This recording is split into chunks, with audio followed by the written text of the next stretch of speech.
Ellen Ochoa and flight engineer for the International Space Station, Dan Bursch, continue slowly lifting it out of Atlantis' payload bay.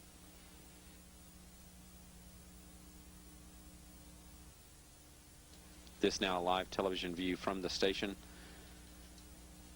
showing the end of the robotic arm and its grip on the S0 truss. And also one of the first attachments that will be unfolded and bolted to the station's Destiny laboratory by astronauts Rex Walheim and Steve Smith later this morning.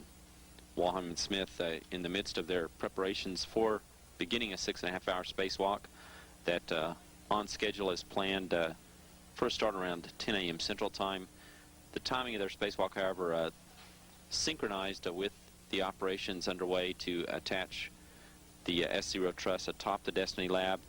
They're cued to begin depressurizing the station's airlock and exit to start their work outside is when a temporary clamp, part of the lab cradle assembly that's atop the Destiny lab, has been firmly closed around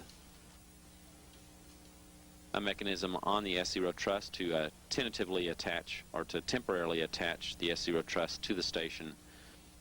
Then Walheim and Smith will begin their spacewalk, which begins the permanent attachment of the truss to the station's modules. And Bursch continuing maneuvers of the station's Canada Arm 2 to position the truss atop the U.S. Destiny laboratory of the station, where it will be temporarily attached using a clamp that's part of a lab cradle assembly on the lab module. Once that clamp has been secured in place, the way is cleared for astronauts Rex Walheim and Steve Smith to begin a 6.5-hour spacewalk to start the permanent attachment of the truss to the station. Houston from Alpha, we are now starting 1.301 SSRMS reconfig for EVA-1 support. Rodan is moving the shuttle arm to the APFR install viewing position. And Dan and I just wanted to give a big thanks to the whole robotics team, and especially to Royce, StarMad, Christine, and Paul for giving us some great procedures and great training. Ellen, Houston, we copy all. Royce is here and the entire team. We concur did a great job by getting S0 installed. And hats off to you and Dan on some nice flying.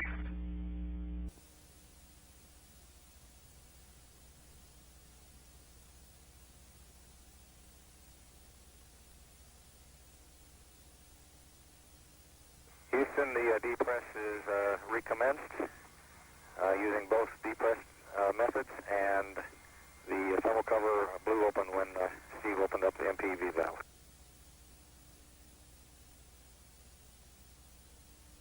Atlantis, Houston, you are go to open the hatch.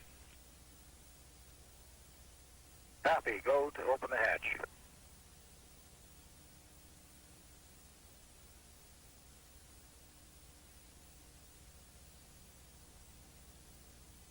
That call to Atlantis, giving the go for the crew to open the hatch, that now in work as inside the Quest airlock, astronauts Rex Walheim and Steve Smith open the hatch to begin their work outside, a 6.5-hour spacewalk to attach the S0 truss. At present, Atlantis and the International Space Station are 238 miles above the mid-Atlantic, just north of the equator.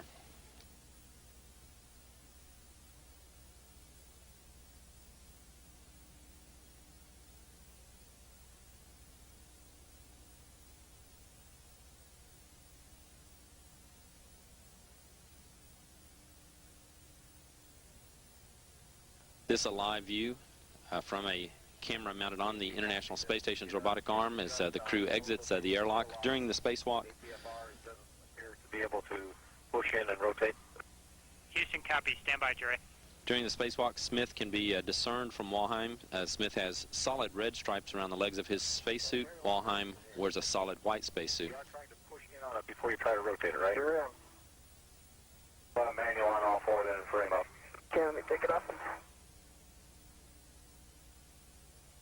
This a live television view of astronaut Rex Walheim as he begins that first structural attachment between the newly delivered S0 truss segment and the International Space Station's Destiny Laboratory module.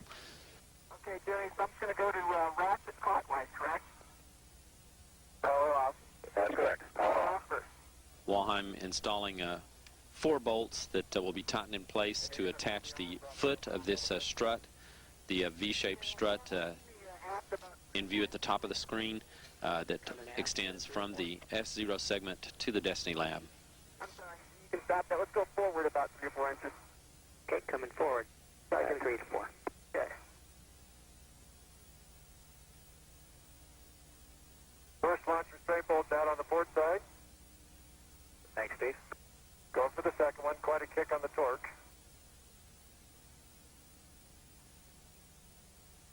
1, 2, 3.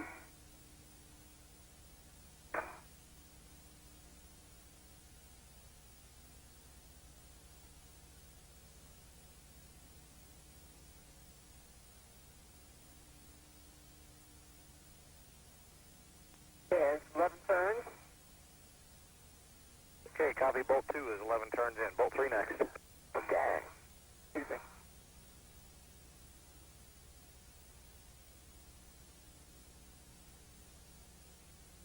Okay, Alan and Dan, I want to come straight away from structure. Okay, coming straight away from structure. Good motion, continue. Great job. Doing great, Rex. Okay, and bring it to, you can continue this motion and bring me to the installation site. Good clearance. Okay, we're going to go to an intermediate position first. Okay.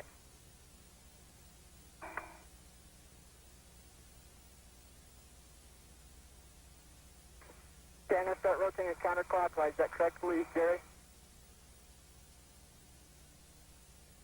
That is correct.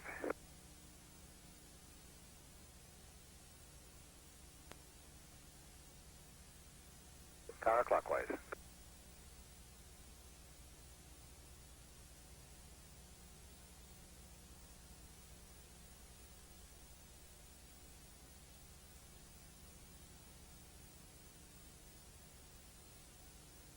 How's my clearance for shuttle? Looks pretty good, doesn't it? Looks okay right now? Great. Gonna need Steve in about a few minutes, too. Okay, I'm coming. Not yet, Steve. You got some time yet.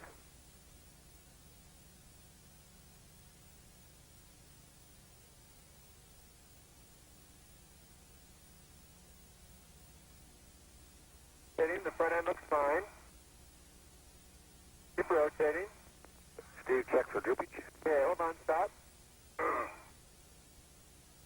there's a little droop on this cable right here by me, but I'll keep an eye on it. Okay, lift the front end up a little bit. Away from the lab. Front end. Front end. There you go. Okay, now rotate it towards me. Keep rotating. Keep the front end off the left. Front end. There you go. No, I don't. If you'll move it back about a foot, I've got it. Thank you.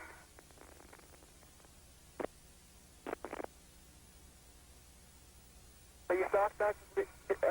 I am. Yeah, I believe I am too. Yeah, I'll hold it. Okay, let me drive my bolt first. I'm gonna tether. I'm gonna move my tether here. Okay. I got settings whenever either one of you is ready. Good. I'm going to connect Papa 206 to Juliet 206. Thanks, Steve. Good, Jerry. 114 is on there. Let me throw the bail. Okay, great. It looks good. Silver center. Very good. 113 next. Papa 206 has been connected to Juliet 206. Thank you, Steve.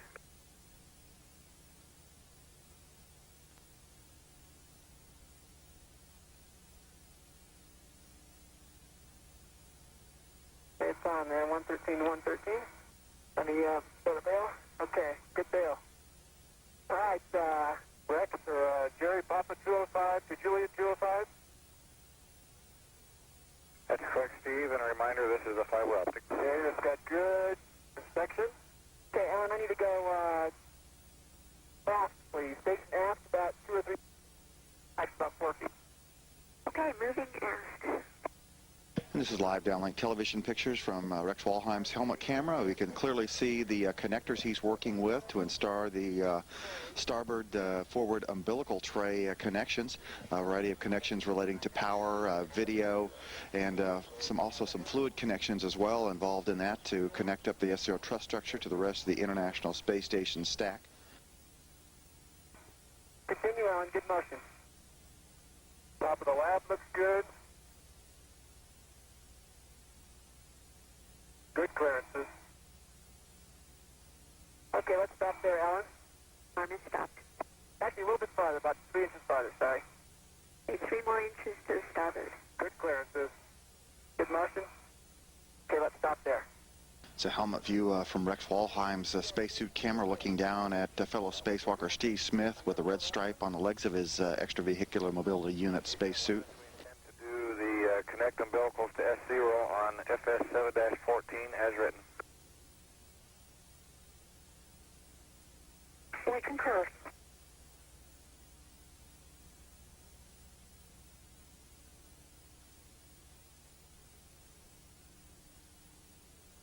Some of those are pretty tough to get off, huh? Yeah, they are.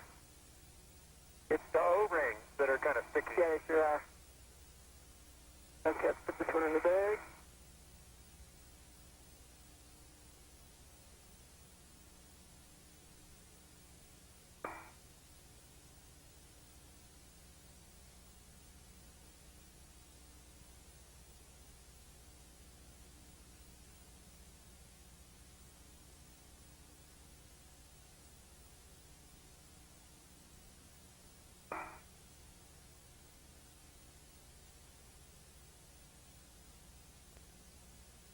Okay, J238 cap is in the bag, Jerry.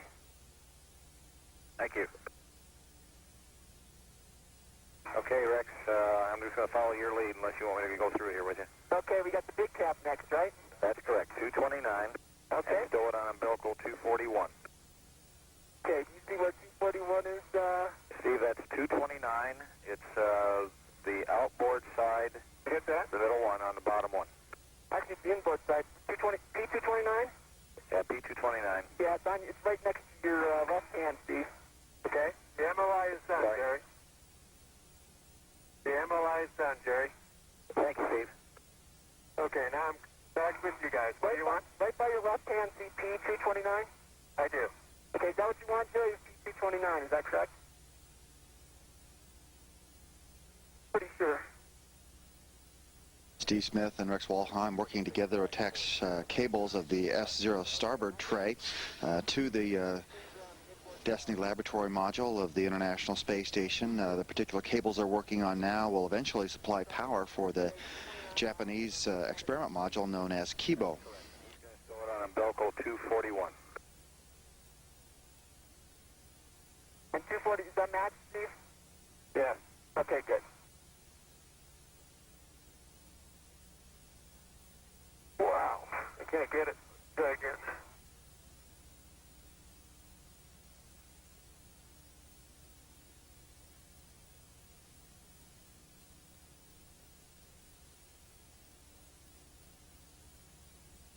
Wow.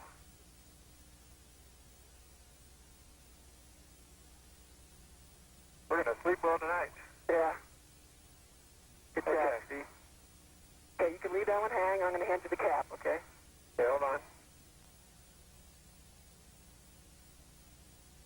Okay, I can't put the cap on yet. Okay. Hold on. Sure. Want to get the TA clamp? Yeah, can you get it or? Sure.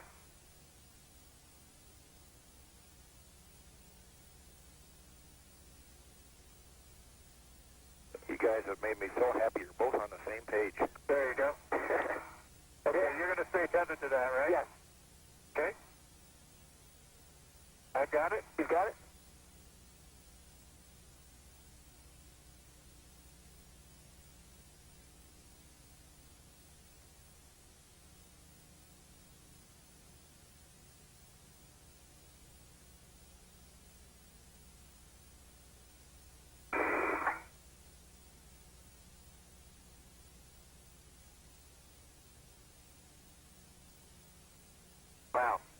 Okay, that cap is in place on Juliet 241. Thanks, Steve. Okay, next Rex is remove small connector caps from 228 and 237. Okay, I'll put those in work. Up this afterwards.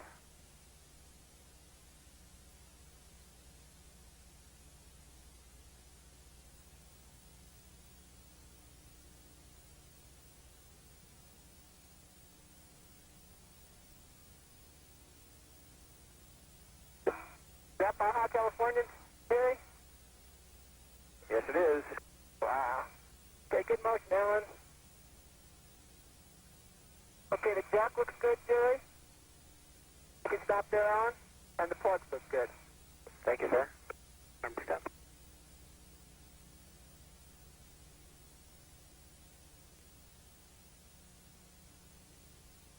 Okay, 630 is made to 631, Jerry. Is that correct? Yes, sir. P630 goes to S0J631. Okay, that's complete. Okay, can we put it on the other side of my safety feathers, Steve? Over this side, left side? Sure. Then I won't get wrapped up in it.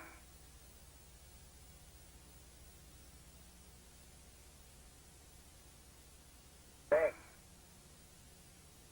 That way? Yep. There you go. Okay, I'm going to hook it onto the fifth stringer, okay? Sure. I get a little slack there. Okay. This will be good because it'll be where your feet are, which is not high volume. Okay. Here I've got 2 trash bags, a socket caddy with the red. Can I continue? Yes. Okay, Jerry, Steve, it's on the fourth stringer. Okay, just let this set go. Okay, let me get it.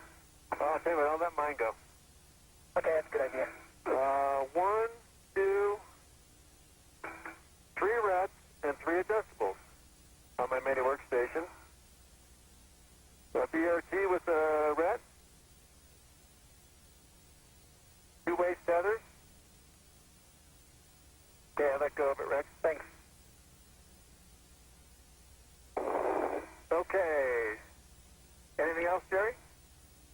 Yeah, your right swing arm. Good point. BCT.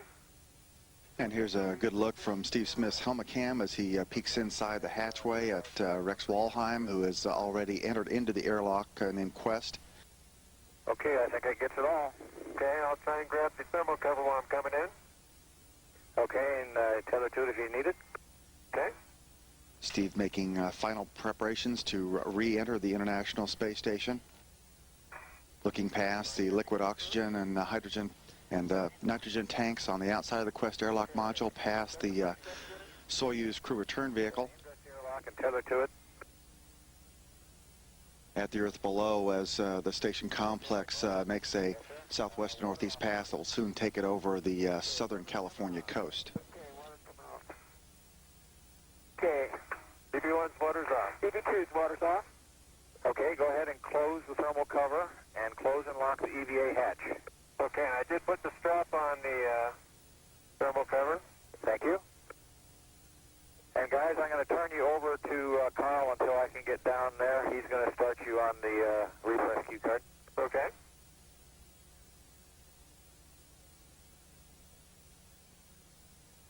Raumfähre Atlantis hat mit ihren Außenarbeiten an der internationalen Raumstation ISS begonnen. Während des 8-stündigen Einsatzes bereiteten die Astronauten die Installation eines schweren Trägers vor, an dem Solarflügel und Generatoren befestigt werden sollen. 3 weitere Außeneinsätze sollen noch folgen, bevor die Atlantis Mitte kommender Woche wieder zur Erde zurückkehrt. Busy and critical day in space today. The astronauts aboard the Shuttle Atlantis embarking on their the construction project well above Earth, orbiting 250 miles above us. The spacewalkers today attached a new $600 million girder to the International Space Station. That girder, of course, the centerpiece of what will one day be a massive solar power truss. It will supply power for new science laboratories. The solar panel array will be so large, in fact, that they should make the station one of the biggest objects in the night sky when it is fully deployed. The astronauts, by the way, will be returning to Earth 1 week from tomorrow. The $600 million addition is the next stage in construction of the orbiting space lab. John Zarella reports. Using a power wrench and a torque multiplier, the veteran and the rookie began construction of a new addition to Space Station Alpha. Welcome to the fraternity. All right, let's see. We're going to put in for your iron workers cards here soon. That's right. Steve Smith, the seasoned spacewalking astronaut, worked 245 miles above the Earth with novice Rex Walheim. Walheim, perched on the end of the space station's arm, used the power wrench to attach a 28,000-pound girder-like structure called the S-0 truss to the space station. Working without a break, the astronauts managed at least a peek at the Earth passing beneath them. Enjoy these opportunities, Rex. Take some mental pictures. That's amazing. That's amazing. In all, during 4 spacewalks, shuttle astronauts will spend more than 25 hours in the vacuum of space, attaching power, data, and fluid connections through the truss. Jack 237 looks good. Okay. And this is Club 226, correct? 226. And it's got 3 pins. Yeah, looks good. During the next 2 years, additional truss segments will be attached end to end until it stretches more than a football field long. Eventually, an acre-sized array of solar panels will be mounted to the truss to provide additional power to the space station. Most of the work by the spacewalkers was done with high-tech tools. But at one point, when tools didn't work to deploy a tray filled with cables, the astronauts used old-fashioned elbow grease. 1, 2, 3. Got it. Got it. Hot dog. Great work, guys. You're the man. Besides its complexity, the Atlantis mission is also record-setting. Astronaut Jerry Ross has now flown on the shuttle 7 times, more than any other astronaut. Ross says he'd like to fly again once the space station is completed, so he can see the finished product. John Zarella, CNN, Miami. Since March 11th, they have filled the gaping void in Manhattan's skyline. 2 slender beams of light, ghost images of the Twin Towers, rising a block from the ruins of the World Trade Center. What is called the tribute in light has filled a void in many memories, many hearts, too. It's unbelievably beautiful.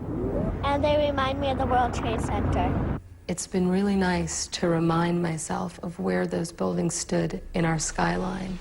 And I think for me and for a lot of people in New York, it's been a chance to say goodbye.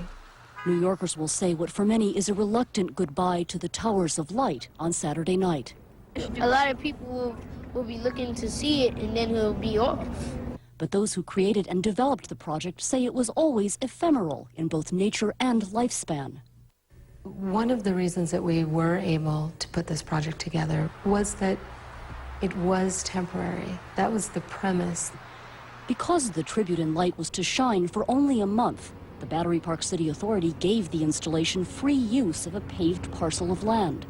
Philanthropists, foundations, and corporations donated $1 million in goods and services for the construction of 2 50-foot square platforms, for maintenance staff, for short-term rental of the 88 giant searchlights that beam into infinity, lighting up the blizzard of dust that still fills the air in lower Manhattan. Con Edison ran a temporary hookup to the site and paid the electric bill, $300 per night. GE donated special 7,000-watt light bulbs, costing more than $1,000 apiece. After a month, there have been virtually no complaints or negative comments, although people are occasionally unnerved to see a passing jetliner fly into the Towers of Light. For most, the lights are comforting, even spiritual. I've heard interpretations of it as a sort of metaphor of the souls rising of the victims. I've also heard it referred to as a almost window from heaven shining down. It also has a universal kind of hope to it. It's something which is optimistic. Something which has given a city reason to look up, given millions a few more chances to see the images, revive the memories of those 2 improbably high towers, so improbably gone. Beth Nissen, CNN, New York. I'm Rosemary Church. I'll be back after this short break. Stay with us.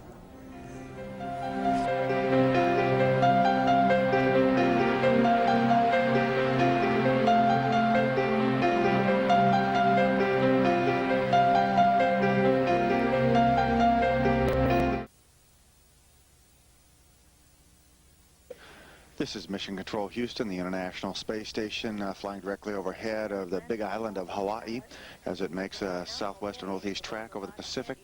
In Atlantis, that's all we've had. It was a phenomenal day for both robotics and EVA. Everyone did a wonderful job, and both teams are pleased with all the work that you've done. We're happy that tomorrow is a lighter day, and we're sure that you all will rest well this evening. So with that, the Orbit 2 team will say goodnight, and in about an hour, we'll hand over to Orbit 3 with Shannon and Steve Stitch. Okay, thanks a lot, Stephanie, and I want to thank everybody. I know there are literally thousands of people that spent a lot of time making this mission work, and today was the big day to get the struts and get the power on S0, and it took a little bit from everybody to make it happen. And just want to extend our thanks for all the hard work out there. We really appreciate it. You're making us all look really good, so thank you so much.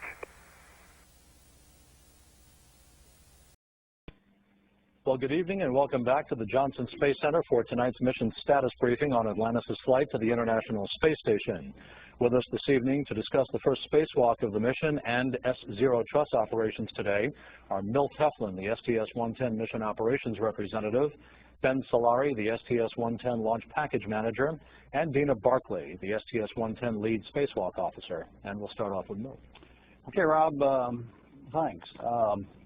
You know, my job during these flights, I provide some old sage presence. I'm basically in the control center if needed, and I wasn't needed today. You know, at times that makes it tough because I'm sitting there watching an artist at work, and many times as you watch this occur, especially when you've been involved in it before, you wear yourselves out with exerting body language as these things occur. As you watch, it's very difficult, I think, to watch this thing and not be involved in it like these folks to my right have been.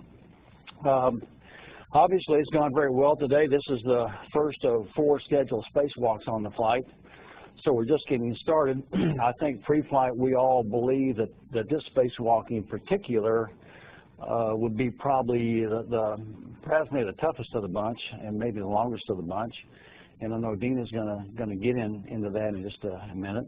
In fact, while I mention that, I gotta say something about Dina and her team today. In listening to them, just to show you how well I think this team works, is that there was a point in time we had trouble getting a tray in position, an umbilical tray in position, and the crew on board was talking about using a payload retention device. It's a strap device to, you know, kind of help pull the thing down. And Dina and her team were very quick on saying, well, you know, it makes more sense, probably a lot quicker, if we let Rex at some point in time get off of the arm and go down and just, you know, apply some direct brute force. You know, fairly common sense, fairly simple to do, and it's just nice to see Dina and her folks doing that sort of thing. The buddy to my right here, Ben Solari. Ben and I have known each other for a long time. Ben used to work in mission control with me several years ago, and now he's got a tough job as launch package manager for the International Space Station program, and Ben's, you know, really got to deal with trying to package these missions together to satisfy a lot of needs, and it's and Ben's one of the brightest technical folks I know, and he brings a lot to the program. I'd probably summarize this whole thing by just saying, to me, from me, excellent people, excellent hardware, excellent training, and it's a heck of a combination to be, because it ends up in excellent results, and we're off to an excellent start. And that's all I've got here to start with. Ben, your trust. Thank you very much. Milt, thanks for those kind words. And sometimes it does seem to be a tough job, but with the type of team that we have working this flight and the type of capabilities that we've seen exhibited here today, it makes my job a lot easier. And so my compliments to the team there. As far as S0 is concerned, the truss on orbit right now is in an excellent condition and an excellent posture to be ready to go into the remainder of this flight. I couldn't be happier, and I think the S0 team couldn't be happier to be in the position we are right now. We accomplished all of our major objectives on EVA-1. And for almost a year now, we've been advertising to management and here recently to the public that we knew this was going to be a difficult flight. we knew EVA-1 was going to be a difficult hill to climb. And to say tonight that we accomplished all of our major objectives on EVA is something to be very proud of. And it wasn't an easy task at all. We knew we'd have a few bumps along the way, but it was excellent work by everybody, and a real pleasure to see it operate. The S-Zero is structurally sound. It's attached to the laboratory, just as we had expected it to be at the end of EVA-1. Our activations are underway. Just before I left the control center, I checked, and all of the S-Zero components on the truss itself are going through the final throes of activation. The mobile transporter will be next. So shortly we'll be able to turn off our LTA clocks, our launch to activation clocks on the S-Zero truss element. And we're just in a great shape for the remainder of the mission. I would like to say that I think this is a tribute where we are today to the folks who did the mission design for this flight. They gave us the resources we needed and the margin and the flexibility in this flight and the capability in this flight to be where we are today. It's already been said, but I'll just repeat it, the mission operations team that executed this, and then of course the crew on board that were the in-item effectors for the implementation task. So S-Zero is in great shape. We're looking forward to EVAs 2, 3, and 4, and I guess that's all I have to say. Thank you. Tina, your EVA? Thank you. Well, a lot of people were watching today as Ellen installed the truss, and then as Steve and Rex began its assembly. And we're pleased with the crew's performance, and that's to put it mildly. We have a lot of smiling engineers here at Mission Control Center right now. And this morning, the spacewalk preparations went smoothly with Jerry and Carl helping Steve and Rex suit up. And the spacewalkers and the robotic arm operators really synced up well, and Canadarm2 was waiting for Steve and Rex at just the right time for them to begin their spacewalk. And I'd like to mention right off the bat how well this EVA went, considering this is the very first Canadarm2 EVA as a work platform for our spacewalkers. This was the first one, and certainly, hopefully, will pave the way in the future for many spacewalks to come like this. And right away, right off the bat, they deployed the 2 forward telescoping struts, came off well, and the truss attachment to the laboratory Destiny can now withstand structurally docking and undocking loads if the orbiter were to have to depart at some point in this mission and then return later. So we're happy that those struts have been deployed. All the electrical cable trays came off the truss and are now in their planned locations. And all the cables that were needed to ensure that the truss will receive its heater power were successfully mated, along with some other cables that are needed in the future. So we were able to do those as a get-ahead task. We also supplied power data and video to the mobile transporter, which is the now famous railroad car that goes up and down the truss. And after we give it electrical redundancy and take off its launch locks later in the mission, it'll be able to transport itself up and down the truss.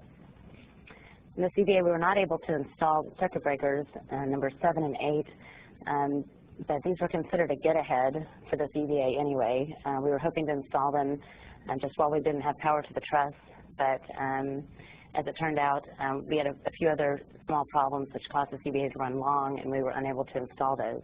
Like I said, it was considered a get-ahead, though, and we already have the plan in place for installing these circuit breakers on EVAs on the third spacewalk, EVA-3. And so, once again, let me say the EVA was 7 hours and 48 minutes, as opposed to the 6 hours and 30 minutes as was originally planned. It's because we did run into a few small problems, and I'll just go through some of the highlights there. First of all, we had a couple of foot restraints that didn't go into their planned position. And later, we were able to get one of those foot restraints into its planned position, and we ended up bringing the other one inside so we can troubleshoot it. And we're hoping that it was a thermal effect after being outside for so long that once we bring it inside, we'll be able to correct that. Also, we did have some bolts that required us to go to higher torque settings than originally planned, but that sort of thing happens all the time, and we're successful to solve our bolts today. We additionally had to back out some of the bolts and then try to reinstall them during the flight for the tray installations on the forward part of the lab. But again, this is the type of thing that would happen a lot during EVAs.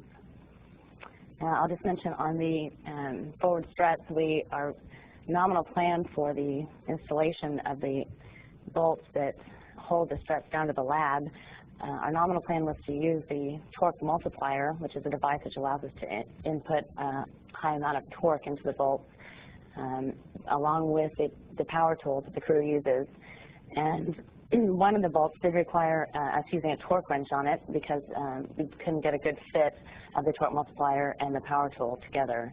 But that was already pre-flight and in our procedures and ready to go, and we're considering all of this a success. Let's see.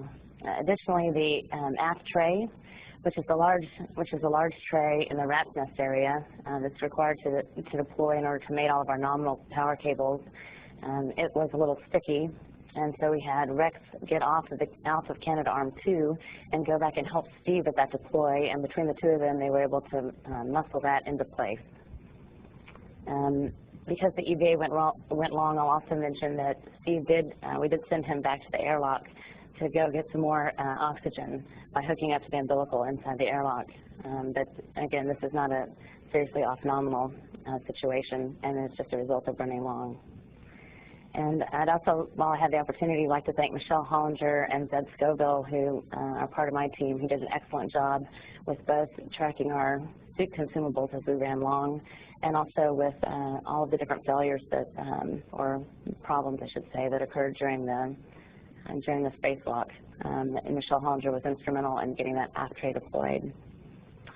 And so, with that as a reminder, I'll just mention that this is Steve Smith's 6th spacewalk, and he jumped from the 4th highest number of spacewalk hours in the astronaut office to the 3rd highest number of spacewalk hours in the office. And his next spacewalk on Sunday will likely push him into the 2nd most experienced spacewalker. And now the crew and the team will get ready for our next spacewalk in 2 days. That's all I had. Thanks, Dana. Back to you, Milt, for a minute. Yeah, I need to brag a little bit about Canadarm2. Kind of just right past that. Performed very well today. Outstanding. And those of you that have been following this know that we had some problems leading into the flight. What I'm most proud of is that the team leading into the flight here last week got the software in shape to put on board to allow us to be able to, if we need, use the side of the arm that had the problem, that system part of the arm if we needed it. We're able to get that installed. Lost track of days here. Last week sometime, or before launch, obviously, we had a chance for the crew to check it out on orbit. And another thing I noticed today too is that you had a shuttle crew show up here yesterday, and today you had, and this crew of course hadn't seen and been close to the crew on orbit for quite some time. It's obvious that the work that we have done here prior to the flight, where the shuttle crew comes over and spends some time talking to the crew and station, the training that they've done, I marveled today at how well coordinated this team was on orbit to do the job. In particular, and this says a lot about the capability of the arm, it was really interesting to follow the directions that be given. I need you to move, 2 inches, and Dan or Ellen would move it 2 inches. And the coordination, it just seemed to me as if they had rehearsed this thing over and over and over, and as recent as 2 or 3 days ago. So the arm performed very, very well. Thanks, Milt. We'll take questions here in Houston before going down to the Cape, and we'll start off with Mark. Mark Carrell from Houston Chronicle. I had really one question for Mr. Solari. I think last time you spoke of the thermal clock, you were recalculating it. I just wondered what you finally came up with as a number you'd be concerned with, and based on how things went today, whether you really have any concerns that will be an issue. Yeah, we went back, as I mentioned, and we did a post-launch recalculation of the thermal clock. We found that the clock could be expanded to 56 hours. That's for both the truss elements as well as the mobile transporter. When I left over there, our clock was at 12 hours, and we were probably within an hour of being able to terminate the clock. So we had quite a bit of margin, and it's primarily because we launched in a very favorable beta range. Okay, down to the Kennedy Space Center for questions. This is Steve Seislaw from Florida today. I have a quick one for Dina, and that is simply in light of today's almost 8-hour spacewalk and Hubble spacewalks often going more than 7 hours. Do you all go to the console kind of expecting that these sessions will last a half an hour or an hour more than you really plan for? Well, actually, we're prepared for that, but I can't say that we're expecting that. We certainly, in this case, we expected a 6-hour and 30-minute EVA, and it just ran long. This is Phil Chen of Earth News. Did you folks end up using the LIHO canisters or the MEDOX today? And if it was the MEDOX, how well is the bake-out process going? Have the odors come back or anything like that? Well, and today and for all 4 of our 8A EVAs, we are planning to use LIHO. However, we were able to, previously last week or maybe the week before that, we were able to bake 2 of our canisters, and we did not see the odor problem. So we're satisfied with our progression in trying to get MEDOX online in the future. Okay, I guess for Milt, now that you've docked and gotten rid of the pig iron and gotten all your excess propellant back, what are the issues as far as how many miles reboost do you expect to be able to do? A full lap, fly around, 1.5 lap, or what? And all the other uses for prop between now and the end of the mission? Well, I can't tell you the reboost. I know that we've gained some ground in the prop. We are expecting to be able to do the fly around, basically do the nominal mission. We can certainly get you some numbers, perhaps have them for you tomorrow. Bill Horowitz, CBS, with a couple of quick ones. One for Dina. This is a real nuts and bolts question because it's literally a nuts and bolts question. It's hard to follow along without an EVA checklist up here.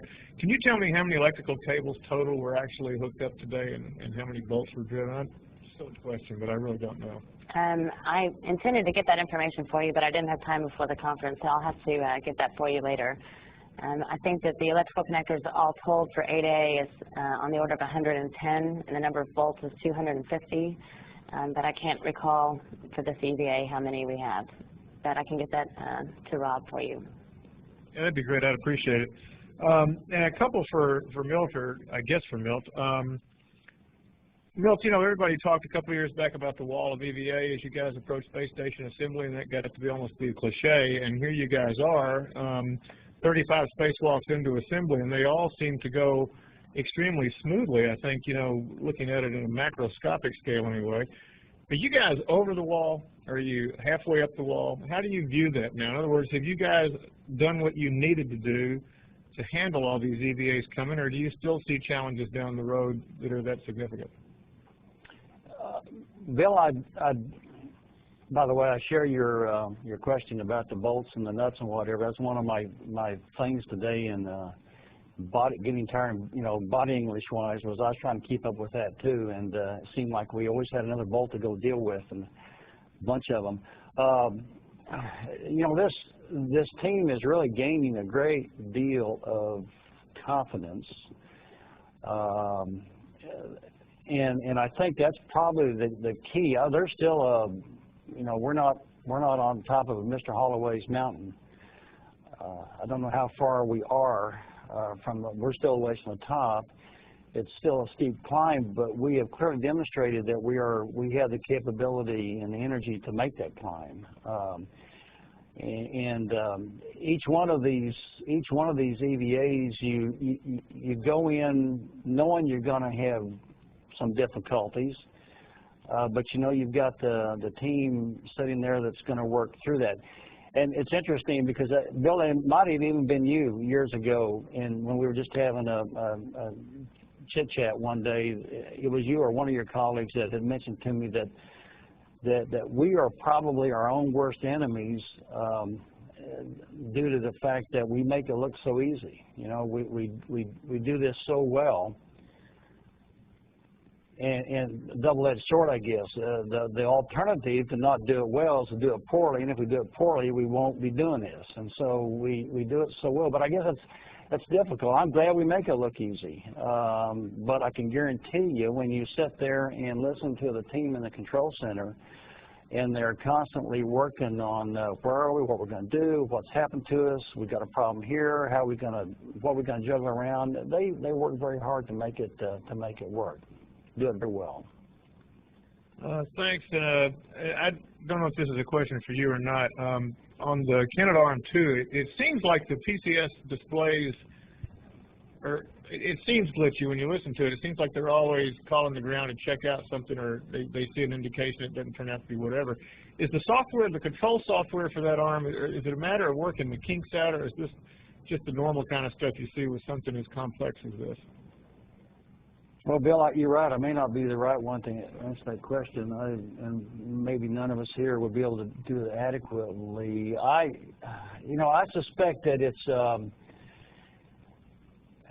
probably there's a lot of working out the kinks. You know, one of the things I think we've learned, I know we have learned on station is such things as I'm getting used to the terms local area network, the LANs, the hookups of the PCs, and all that stuff that we do. Pretty much boring stuff to talk about, but turns out to be very critical to how you live and work day by day. And I think there's just a number of those sort of things that we do work through. We've got a huge amount of software, you know, running around that station in various places, and remarkable thing is that, you know, and it comes from different nationalities, and the remarkable thing is that it works as well as it does, which is another testament to how these folks have done this. So it's probably a combination of just probably it's mainly just working through the thing, learning how the things actually operate. And some of the quirks of the system, and we learn a lot of this as we go, which is really what I think space station is all about. It's a lot of it's going to be done as we learn, as we go along. This is Roger Gilmet for Space.com. Follow-up to Phil's question regarding your prop margins. You're now comfortable enough with the margins after the S0 installation to start thinking about extending the mission by a day or two, or even a 5th EVA for some get-ahead work? Well, I always hate these conversations because it's too early to talk about get-aheads. Or about extending the mission. That can set the wrong bit. We have the consumables. We have the capability to extend if we need to. There's no reason yet. It's nice we have that capability, but it's much too early to be talking about whether we're going to do something with that. Hi, this is Chris Kreidler from Florida Today. I have a question about sort of lifestyles on the station after an intense, nearly 8-hour spacewalk. Is there anything that these astronauts do to unwind, or especially since they were running late, are they immediately thrust into additional tasks? Well, let's see, Dina, I guess they've got some cleanup to do from the EVA. Yeah, they'll be getting out of the spacesuits and taking their Rex and Steve's spacesuits over to the shuttle to begin charging batteries. So we try to minimize their activities as much as possible today after the spacewalk, and then try to pile it on a little bit more tomorrow. And it's a more relaxed day, a non-EVA day. And you know, it's they have accomplished a great deal today. When I used to do that, it was hard to unwind. So I suspect to some degree they'll have a little difficulty as well. But some folks have worked pretty hard today too, and so I think once they get into a mode of kind of shut down and relaxing, I suspect that some of them will fall asleep fairly easily. This is Phil Chen again from Milt. I don't know if you saw yesterday's press conference, but Jeff Hanley made a mention about because of the launch time and the space station's location, there was a 407-degree phase angle for the catch-up, and that seemed to be awfully large to me. And I was wondering what are the limits for the phase angles? At what point do you have to do that extra lap, and at what point don't you? Because I'm not sure if, I do have to double check my records, but I believe this is the first time you've done a rendezvous and not done a single burn in one day because of this rather unusual catch-up station situation having to do that extra lap. And Phil, you've got, you probably keep better records than some of us do on this, and thank goodness that you do. We could find out for you what the limit is. I don't know. I did hear part of Jeff's thing yesterday, but I don't have a good answer for you. And for Dina, thanks for the compliment, Milt. And for Dina, how many light hull canisters did you have to carry to accommodate all of the EVAs on this mission, plus any extra contingency EVAs? And at what point do you expect to be able to use the MEDOX based on the data you've gotten? Well, we flew 18 canisters on this flight, and that protects for our 4 EVAs, plus additionally use of the LIO in an air scrubbing box that we use during operations when the airlock is at 10-2 operations, as well as contingency EVAs, including space shuttle contingency EVAs. In terms of when we hope to get MEDOX online, very soon, and we're in negotiation with our Russian partners on regenerating more canisters in preparation for UF2. Yeah, I can't definitively say, it's not on the schedule at this point, so I can't definitively say when we're going to bring it online for good. Cashing in on your air miles could make your holiday snaps the envy of the neighbors. 30-odd years after man first landed on the moon, space tourism is now a reality. Its promoters barely able to contain their excitement. The rocket flight, I find, is incredibly exciting. It's an experience that just overwhelms the senses of the human body.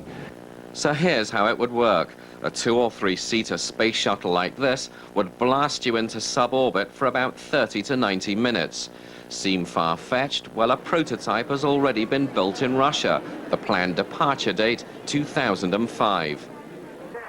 The first ever space tourist, Denis Tito, who was taken for a state-run spin by the Russians, had to shell out $20 million for the privilege. Money well spent, he says. Maybe I told him too much, but I was happy with the price. I said, look, this is what it's worth to me. I'll fly for this price. Take it or leave it. Space Adventures is charging a mere $100,000 or £60,000. And if that's too much, there's always air miles. Trouble is, I'm a bit short of the 10 million miles US Airways is asking for. That said, if I was to travel transatlantic every day for 7.5 years, I'll have enough for liftoff. Of course, safety is a concern. Space travel has been known for the kind of mishaps that can really ruin a holiday. NASA estimates a 1 in 250 chance of crashing, so it's not for the timid. Enlarge 2 types of people who want to go on our space adventures or want to go fly into space. One is those who just love adventure, and they want to do adventuresome things wherever it is, climbing Mount Everest, going to Antarctica, going in submarines deep under the ocean. The other type of people are those that just love space, and that is their ambition, like mine was as a kid, is to go fly in space someday. The attractions are obvious. If you want to take the weight off your feet, space travel's for you. And then there are the wonderful views of home. Space Adventures believes everyone should get a chance to see it, not just scientists and astronauts, but then how long is it going to be before you have to go to Mars or beyond to get away from those holiday crowds? Rob Watson, BBC News, Washington. It's been more than 40 years since the Soviets made Yuri Gagarin the first man in space. That landmark still resonates with anyone who ever wished to take to the sky. And as CNN's Jill Doherty reports, it's not just adults who hear the call. High on a hill in Moscow, the launch pad is ready. The rocket fueled up, the ground crew ready for countdown. Another successful liftoff for the Aviation Model Club. The boys meet every day after school, learning the basics of aeronautics and catching the enthusiasm of the man who's their teacher. I caught the bug about flying from my father when I was still a kid, says Vasily Strelkov. I flew a Delta plane when I was 15, and when you're up in the air and the ground is far below, it's an indescribable feeling. This is how the fascination with space can begin, with a hobby, something you're really interested in. That's how it started with the next amateur who will soon be flying to the International Space Station. Mark Shuttleworth, a 28-year-old South African internet tycoon, blasts off later this month. It was quite daunting coming here as a computer geek and knowing that I'd have to fly as a cosmonaut. He flies 1 year after American Dennis Tito became the first amateur in space. But Shuttleworth doesn't think of himself as a space tourist, and neither do Russian and U.S. space officials. They have met a stringent criteria. They've gone through training. And if you look at Mark Shuttleworth's flight program while he's in space, he's not just looking out the windows while he's there. The crew of the International Space Station is ready for Shuttleworth's arrival, according to Commander Yuri Onufrienko. I spoke with him during a telephone link-up from the Russian Space Command Center.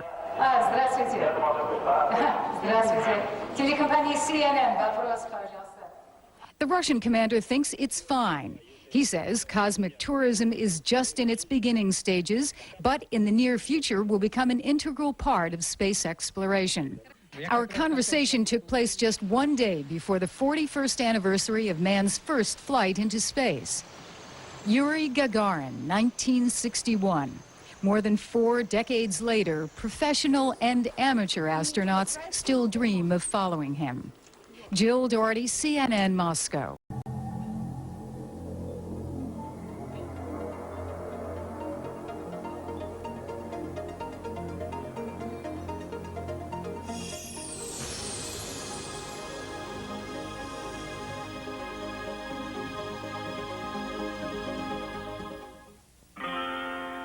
Colors of the rainbow, all the voices of the wind, every dream that reaches out to find where love begins. Every word of every story, every star in every sky, every corner of creation lives to testify.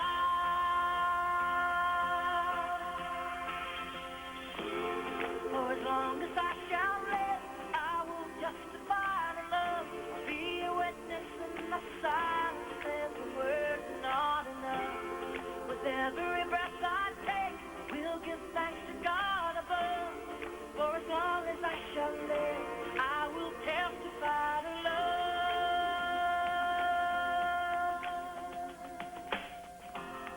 From the mountains to the valleys, the rivers to the sea, every hand that reaches out, every hand that reaches out to offer peace. Every simple act of mercy, every step the kingdom comes, all the hope in every heart will speak what love has done.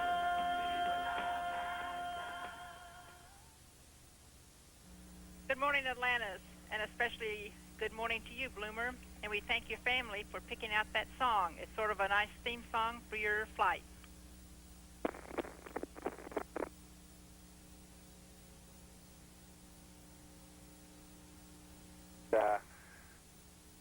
If you would, pass on my love to Lori, Courtney, and Brian, and we appreciate that music this morning. And we do too. And the only thing we have for you first thing is to initiate print when you want your messages. Okay, Lee's already there. Thanks. You're welcome. This is Mission Control Houston. This is a live television view from the Space Shuttle Atlantis from a camera mounted in the forward right-hand corner of the shuttle's payload bay as Atlantis and the International Space Station move into dawn above the southern Pacific Ocean.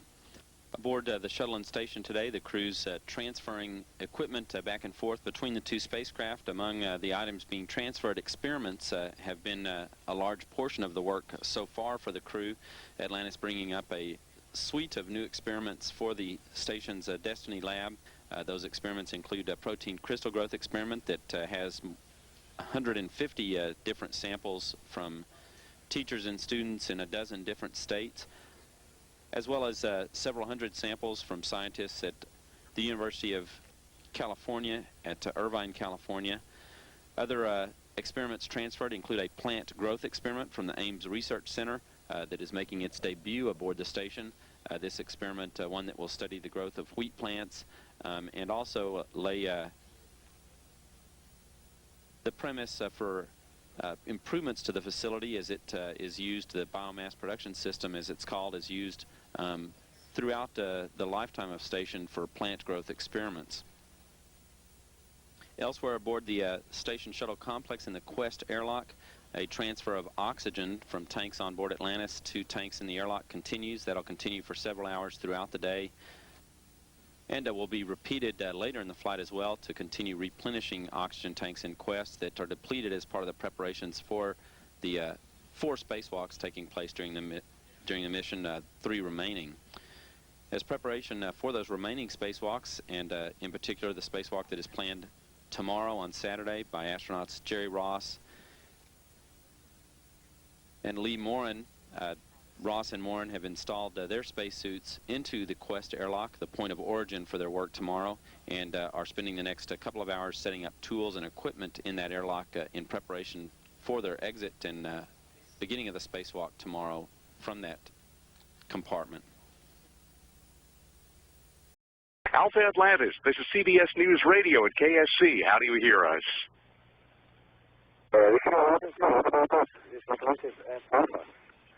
Well, good afternoon. This is Peter King along with Bill Harwood. We're at the Cape, and nice to be speaking with all of you this afternoon. We'd like to start with Dan Bursch. We were kind of disappointed not to see or hear much of what happened right after the hatch opening a couple days. Dan, what was it like to see your first visitors since December? Well, it was good. Tonight, kind of like a combination of a family reunion and a homecoming, a postcard, and unlike shipping and orders. So all that's great. So very exciting awards yesterday. Houston and Atlantis Alpha, we're getting some ratty comm here, and unfortunately that answer was, we weren't able to understand your answer. Can we and I understand they're going to check the audio, so we'll stand by just for a minute.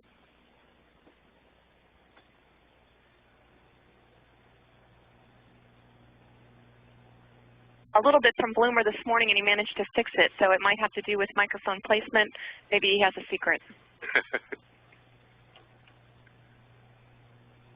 Okay, Tom check out of here now. That sounds much better. And let's start with that first question again.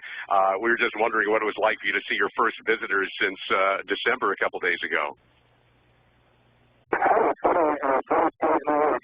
forget it because yesterday as well, what I said earlier is a combination of in my normal experience of a port call and a family reunion and a miracle, and all up on board ship was great.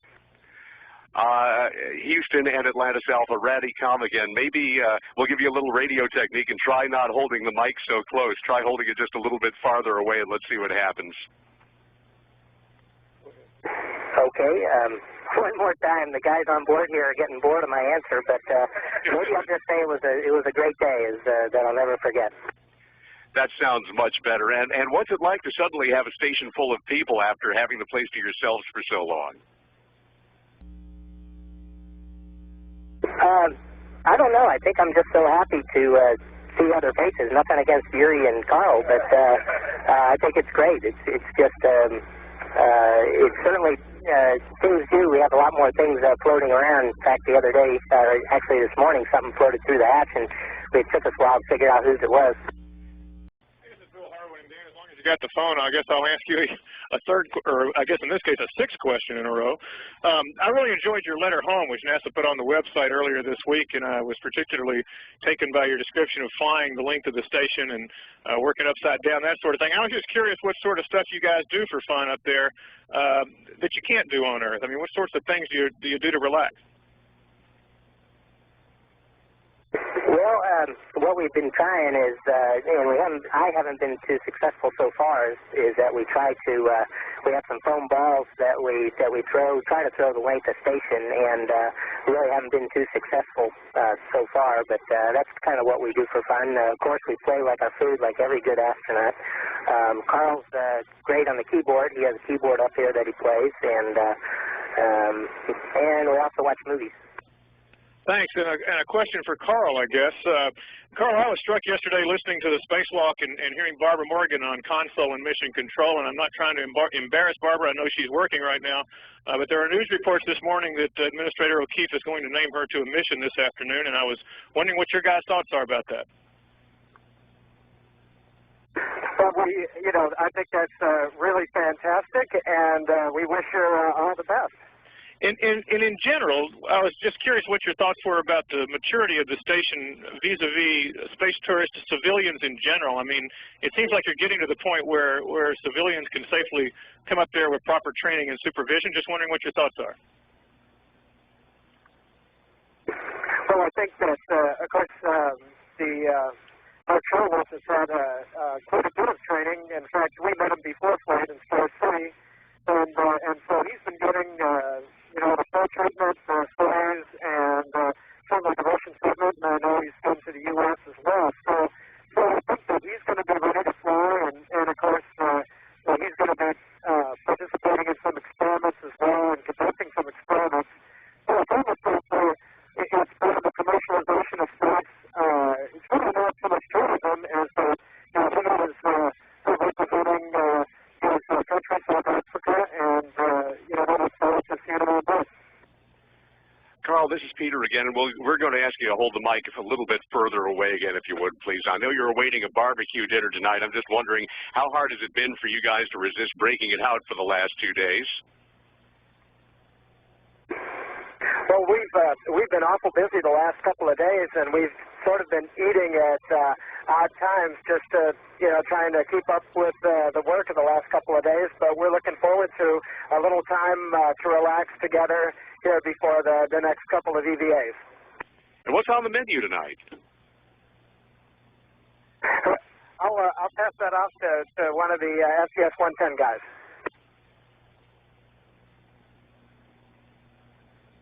The primary thing is we brought a little bit of barbecue meat with us, and we'll have some corn, and we also got some good country western tunes that Jerry Ross brought with us. And some handy wipes or something, I'm sure. For Carl and or Dan, millions of Americans this weekend are doing their taxes, mailing them in on Monday. We're just wondering how you guys handle that up there. Do you file electronically? Did you get it all done before you left? And what about signing the appropriate documents?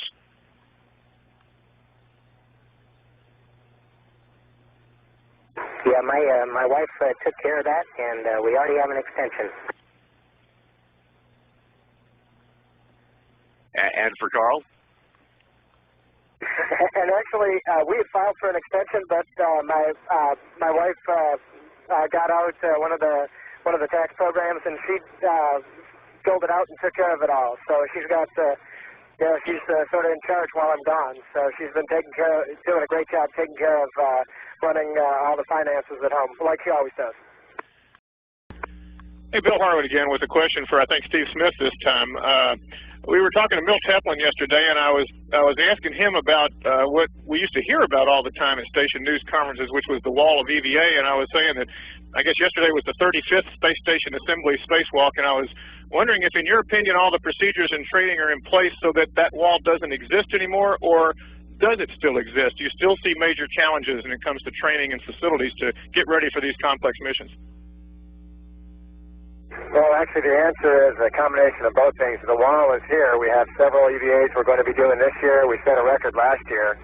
But as we've proven several times in the last year, maybe 15 times or so now, we've got the procedures in place and the facilities and the people and everything in place. So I'm not sure if you followed our EVA yesterday, but we got everything done we hoped to. And we had a couple curveballs thrown at us by the hardware, and the procedures were in place to solve those. So it was a 100% successful day yesterday. Thanks. And a related question for Jerry Ross, if I can. Jerry, I know you're probably sick of questions about being the 7th person to fly in space, so let me turn that around and ask you a spacewalk question for the current record holder when it comes to spacewalks. What is it? Is there any way you can describe what it's like to walk in space to people who haven't been there? I mean, besides using awesome and fantastic, I mean, what is it about that experience that makes you guys really want to be members of that fraternity? I think it's the idea that you're a human being outside in your own little spacecraft, and you're using your own intelligence and your own hands to do things that are so incredible and so important for the future of mankind. Add to that the beauty of what you're doing and the incredible sights, sunrise or sunset every 45 minutes, and the fact that you're going across the surface of the Earth at such a great clip that if you blink or look away for too long, you'll miss entire continents. This is Peter King again for Dr. Moore, and you are one of the oldest space rookies ever, and maybe even kind of a role model for people who may want to change directions in their lives at a time when most of us are pretty well established. Wondering how you feel about that.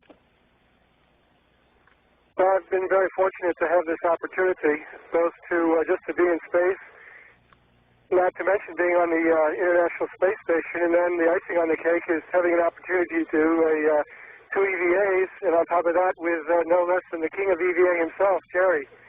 So it's stacking up a lot of good luck, and very grateful for that opportunity. Bill Harwood again for Ellen. I think we were curious a little bit about what your impressions are of the Canadarm2 from an operator's perspective. Is it easier to operate than the shuttle arm? Is it more difficult? Any impressions you might have?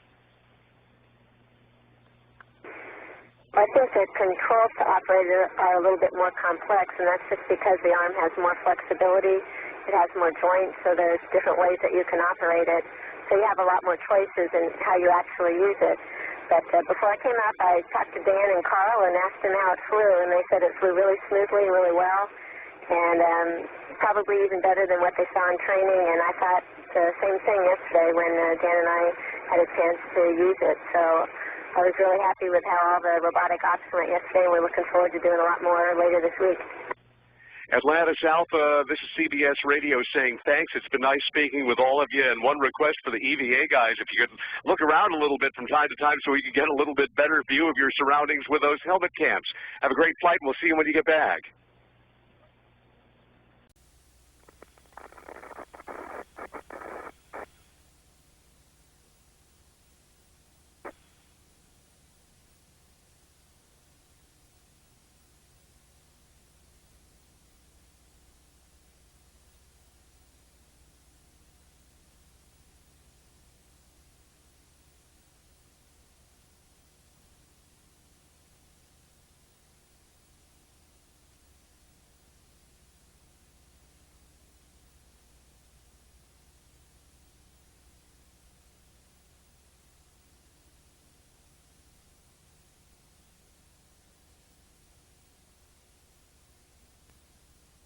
I'll give a few quick status items, and then I'll hand it to Ben for his remarks.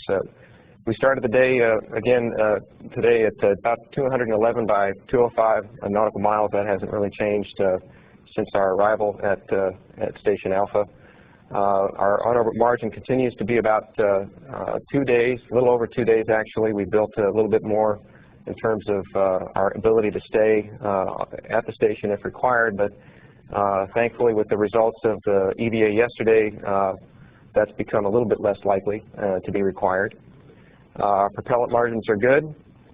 Today was a busy day. Atlantis took on the role of high-flying tanker and started to transfer over to the Station Alpha both nitrogen and oxygen to the high-pressure gas tanks in the airlock Quest.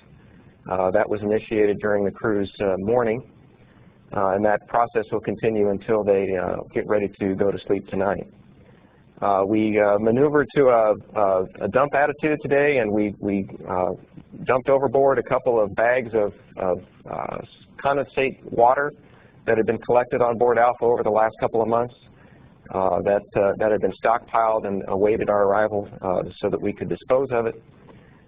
We've also filled another bag this morning of water to be used on board the station. The oxygen pump that we started up this morning, it's pumping oxygen from the shuttle to the station. This is the first time we've used it, and I can report to you that it's working great. We've transferred about 20 to 30 pounds of oxygen as of an hour or so ago over to Station Alpha's high-pressure gas tanks. The station team fired up the rate gyro assemblies on the S0 truss today. Those are looking good, and we've started to process the data in the station computers to calculate the station attitude.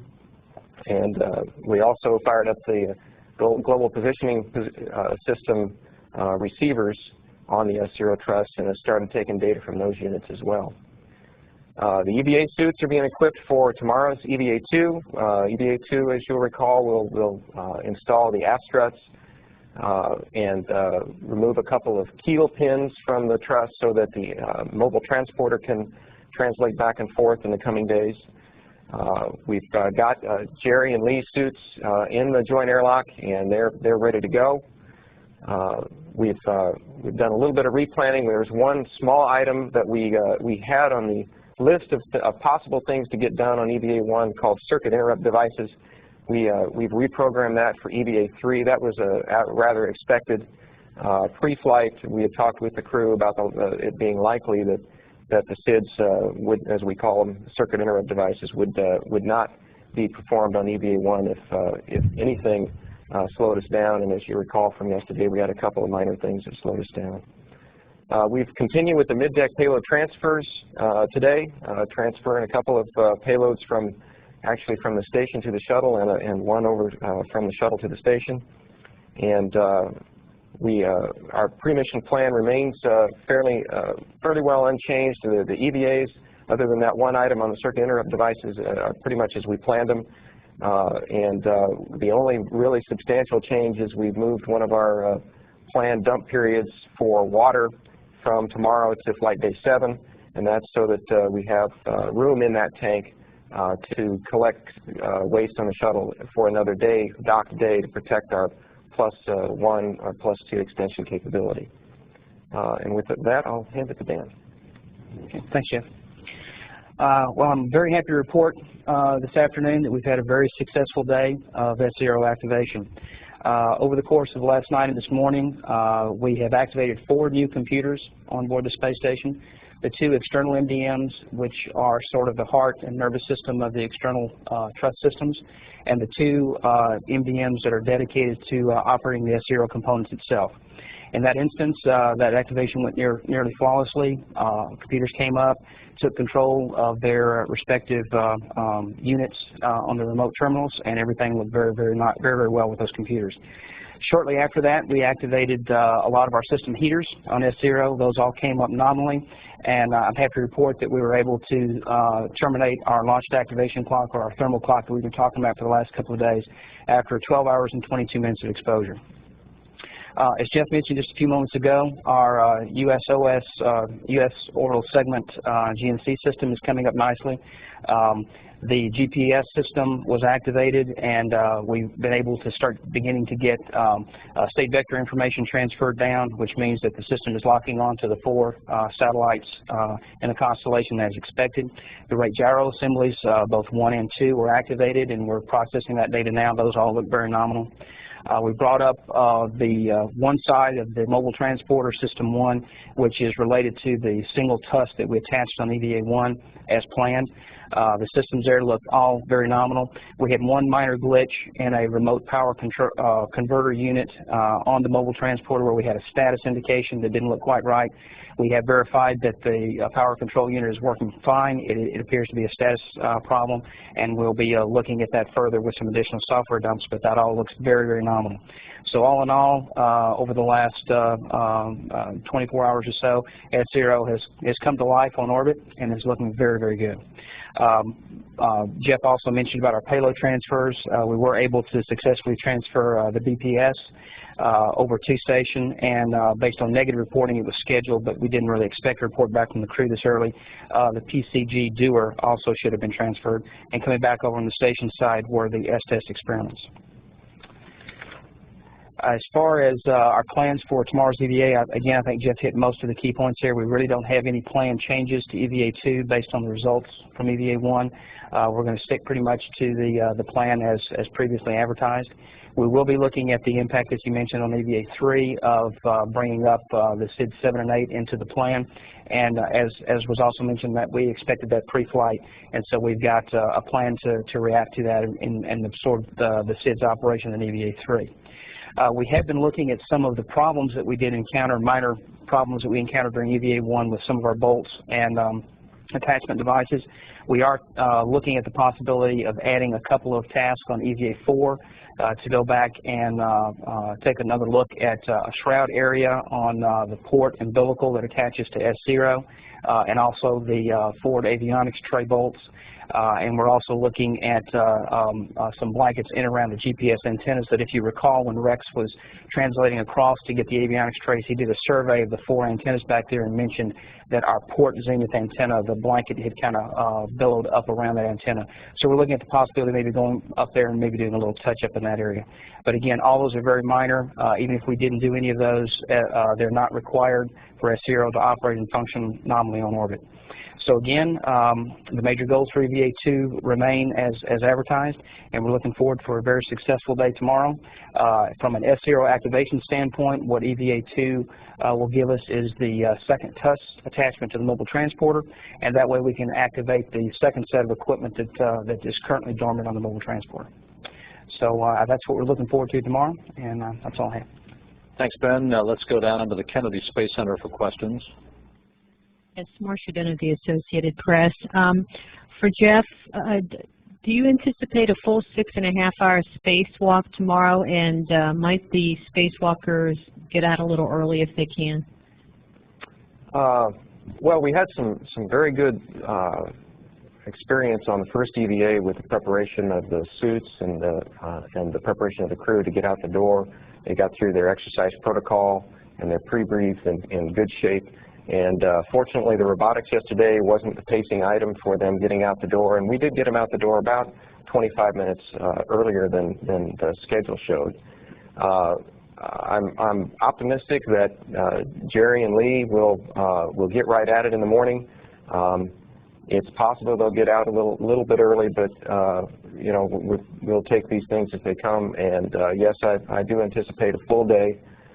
Jerry and Lee are going to be pretty busy dealing with, particularly with the struts, the aft struts initially, and then doing the other tasks that Ben referred to. So, yeah, it's going to be another full day.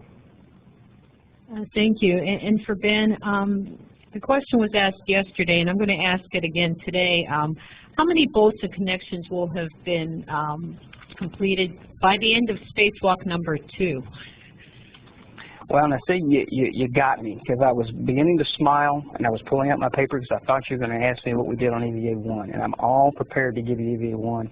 I haven't done the tally on EVA 2 yet. So if you'd like, I can get that information before the close of business today and get that over to you, Ron. But I don't have EVA 2. I only have the tallies on EVA 1. I'm sorry. Well, I'll take EVA 1 if you brought in the chart. Okay. We'll go right to it. We broke this out in several different categories so you can digest it as you'd like. The number of different bolts that were actuated during EVA 1 were 44. The times that we actuated those bolts were 57 because we went back and did some removes and installs on some of the bolts. So there was a few more actuations than we had actual different bolts we went and operated. We have these clamping devices. I don't know if you saw that on the umbilical trays, but they're small clamps that fit around and they pop open. They're called TA clamps. They were spaced along a lot of our umbilical trays on S0. Those have to be open in order for us to route the cables, and then we close them back up to retain the cables. We operated 71 of these clamps. As far as connections are concerned, we mated 20 electrical mates, 10 electrical D-mates and stows, 12 of the optical cable connections mates, 1 D-mate. We had 5 data cables, 1553 data cable mates, 3 D-mates, and 2 RF connections. As far as connector caps are concerned, we removed 32 connector caps, and then we have sort of a montage of little devices on S0, pit pins, which are the little pins that you're used to for like keychains and things of that nature that you depress and release. We have some handles and some actuators that engage and latch on some of the mechanisms. All told, in that montage of things, we did 12 of those, and then we did 4 of the circuit interrupt device actuations. We turned them off and then turned them back on for a total of 4. So I believe that's all the handwork the guys did, and as you can see, that's a very impressive number.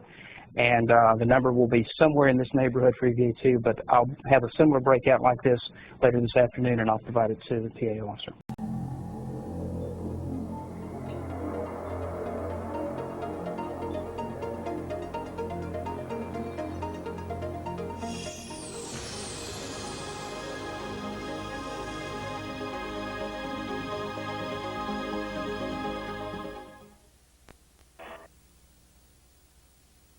Good morning, Atlantis. And we hope that Lee enjoyed his special music for this, his special day. Thanks, Shannon. That was fantastic. And can you play that during the EVA? Well, we can check on that with Comtech and see what they would say about that. Thanks. Here's Mike.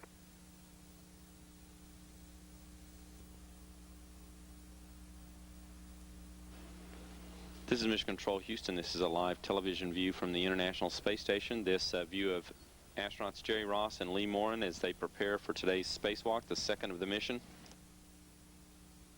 Ross's 8th spacewalk and Morin's first spacewalk. Assisting them in the foreground is astronaut Steve Smith, a veteran of the first spacewalk of this flight, accomplished 2 days ago. Ross and Morin are pre-breathing pure oxygen through the masks they're wearing.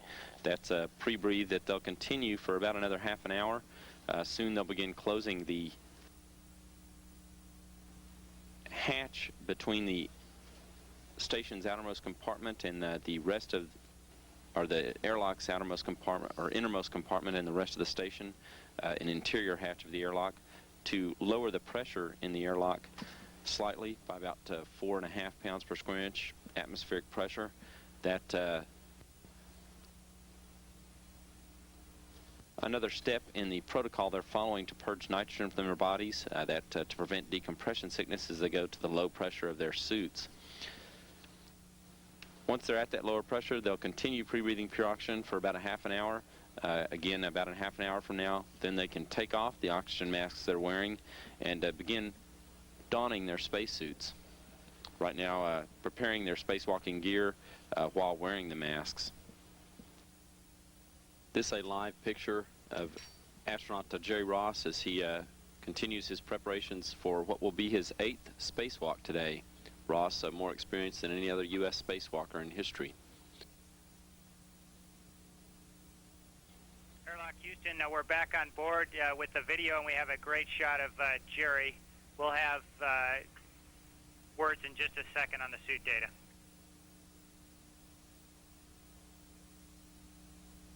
Alpha Houston, you are go for step 44. We verify good biomed, EMU suit data, and RF comm.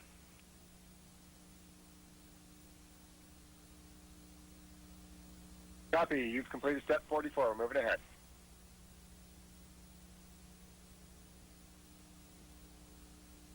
Houston, Atlantis, Ground 2 for photo TV.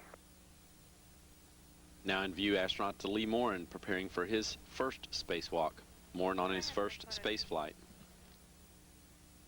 Yeah, Katie, we had our hard card from the DCS-110 in the ProShare machine last night. Did none of the images make their way down?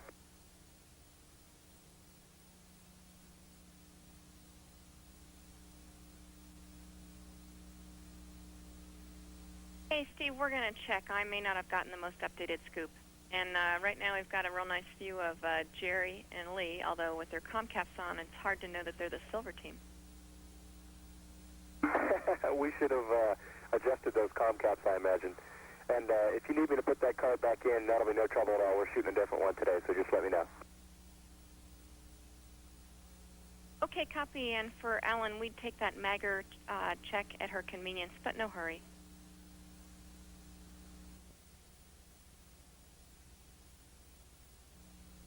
This is a live television view of the hatch through which in a few minutes astronaut Jerry Ross will begin his 8th spacewalk of his career in space, and astronaut Lee Morin will begin his first spacewalk. This is a view of the nerve center for the station's robotic arm in the station's Destiny laboratory.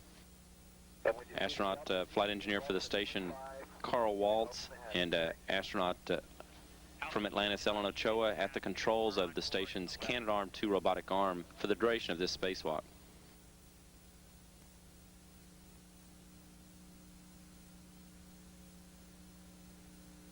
And CJ, copy on space ground 2, thanks.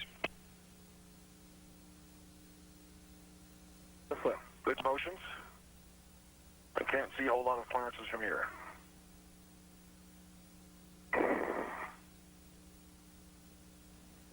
Station flight engineer Carl Waltz and astronaut Ellen Ochoa maneuvering the station's robotic arm from inside the Destiny laboratory, moving it in coordination with calls from astronaut Jerry Ross to maneuver it into position for the crew to begin their work with it, preparing for it to become a base of activity for Lee Morin.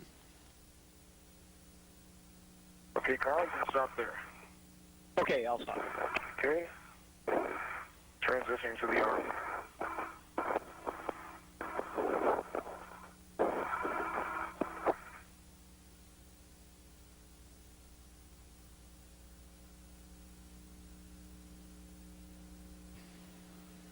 This another view, this from a camera in the payload bay of Atlantis, looking up at the activities as astronaut Lee Morin still has his head inside the airlock of the International Space Station, cleaning up a few things in the airlock, getting his tools ready as he and astronaut Jerry Ross set up for 6.5 hours of work outside the station. Clockwise 2. Hey, Carl, get ready for the next maneuver. I'd like to move forward about 1 foot. Let's be copy. Forward about a foot. Okay, I am Bravo 3, clockwise 2. Here we go. Hey, are you ready for that port motion now? Ready for port motion. I'm in port. 1.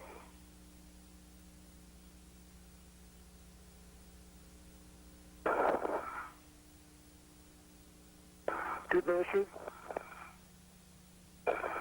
Continue good motion. Good 7.5 turns.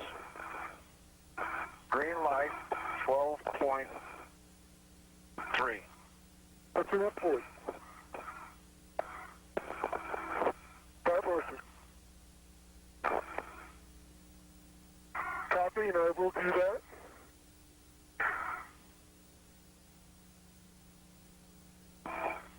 Okay, I'm installed on both 5. Lock. And this is a view looking up the station at Lee Morin. This a closer view of Lee Morin as he works with that third leg of the tripod support on the starboard side of the Destiny lab being installed. This plate to be attached to the S0 truss after Jerry Ross has completed attaching a plate where this tripod supports all 3 legs come together, a plate to the Destiny lab. Just have Jerry start working on the clamshell fasteners on his 2 struts. This is a view from a helmet-mounted camera on Lee Morin's spacesuit. We would like Jerry to back it out in Bravo 7 and then attempt to drive it back in Bravo 2. If no joy with Bravo 2, then you can try Bravo 3. Copy. Bravo 7, black it out. Bravo 2 back in, no joy, Bravo 3. Correct. As Morin secures this foot plate in place for the third leg of the tripod onto a support on the S0 truss.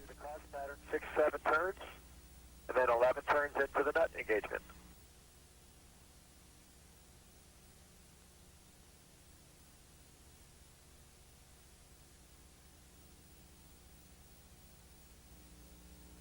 I'm ready for the torque multiplier. I believe it'll be Bravo 3 clockwise 2. That is correct. Bravo 3 clockwise 2, looking for 5 to 10 turns. Okay, here we go. Ross now securing the final of 5 bolts in a plate that attaches this tripod support to the Destiny laboratory. This live television view is from Lee Morin's helmet-mounted television camera as he secures an opposite leg of that tripod to the S0 truss.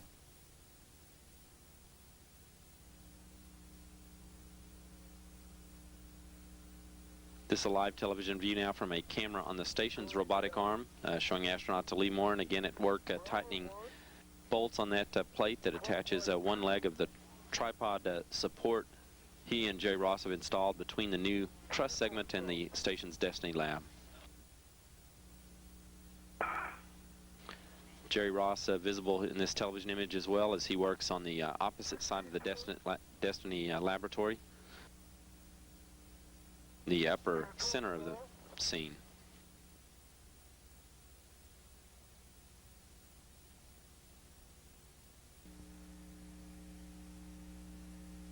Here I see the sunrise coming.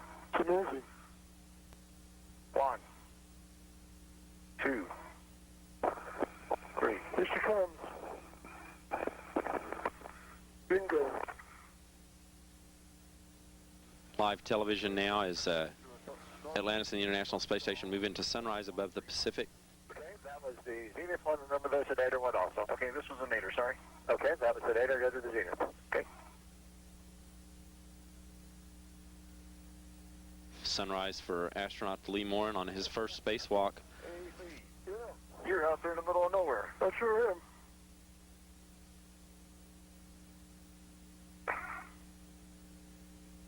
Hey, Bravo 7, counterclockwise 2, coming off.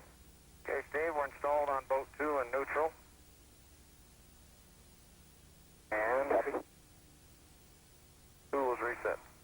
This is a good view of Lee Morin as his helmet cam shows him using the pistol grip tool. That's basically an electric drill, battery-powered drill with a socket attached to it. He's loosening the clamshell devices that would allow that strut that you can see him holding on to the handhold of to slide in and out and lengthen or shorten so that they get a good fit to the Destiny Laboratory shell. The clamshell.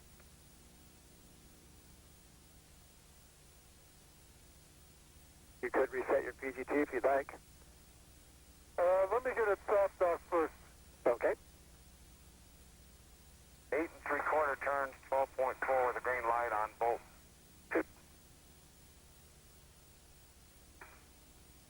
140 on bolt number 2, 8 3/4 turns, 12.4 foot-pounds with the green light. Go to the last bolt, bolt 5. Roger.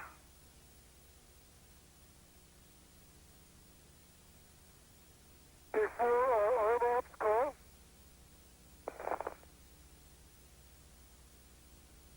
And go ahead, Lee. Let's go Zenith 2 feet. Have secret clearance 3 feet to the trunnion pin. Okay, copy. Zenith 3 feet. Good motion, continue. Good motion. Stop motion. Okay, we're top neutral and installed. Copy. Tools reset.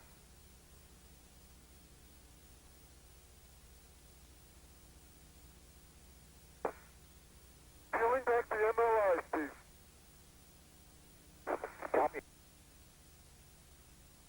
5/8 passes tech test on PGT, Steve. Super. Bravo 2, clockwise 2.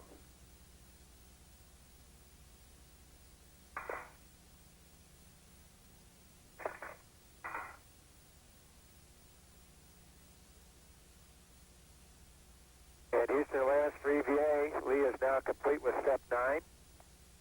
He obviously didn't need the samurai sword for any of the bolts, but that's 30 bolts now holding S0 to the United International Space Station. We copy and concur. Great work. We're proud of you.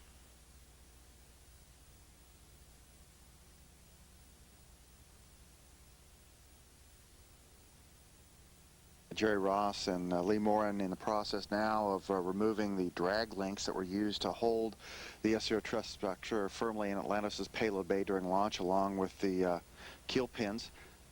Right now, Jerry Ross has removed one end of that drag link, and Lee Morin is moving into position to remove the second part of it. These structural members which held the S0 truss structure inside the payload bay of Atlantis need to be removed because they're on the same face of the S0 truss structure as the railroad ties for the mobile transporter system. And Lee, if you're going to drive that bolt, I've got PGT settings when you're ready. Go ahead, Rick. It'll be Bravo 4, counterclockwise 2. Copy.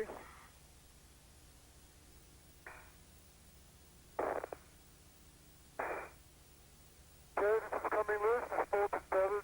Letting it go. I copy, and Jerry's already reinstalled the other bolt. That's correct. That's correct. Copy. You ready, Lee? Okay, let me get out of the way. Okay, sir. Okay, I have it. Control. Ready to move to the drag link and star site. You need to come forward about 1 foot to clear the keel pins.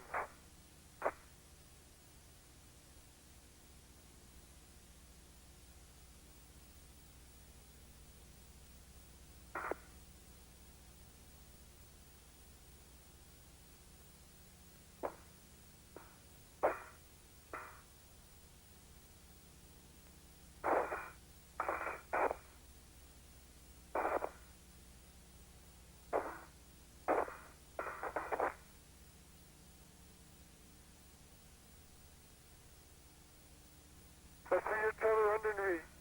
Jerry, it's clear. Okay.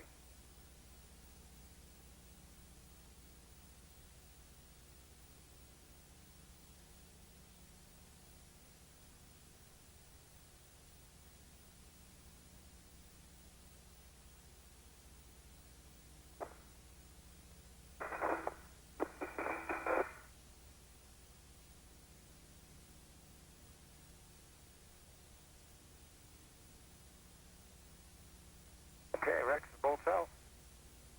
I'm going to tether to this guy in a second.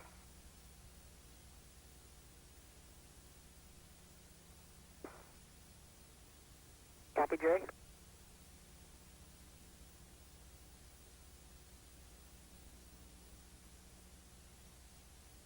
And Lee, you want another camera probably, huh? Yeah, possible. But no sense in bringing in empty film, blank film. Okay, Rex, I'll get another camera for him. Copy. I feel like I'm arguing with an octopus right now.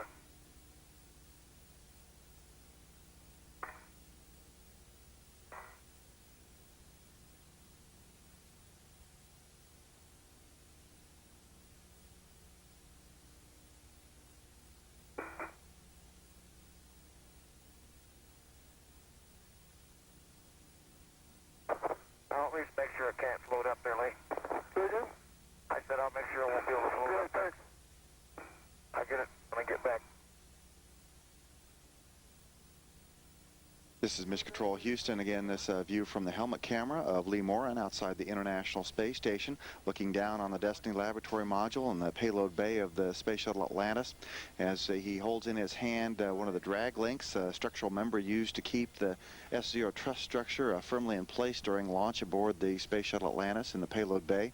He's going to be reattaching that to a different face of the S0 truss structure, having to remove that assembly from the forward face where the mobile transporter's railroad tracks will be mounted.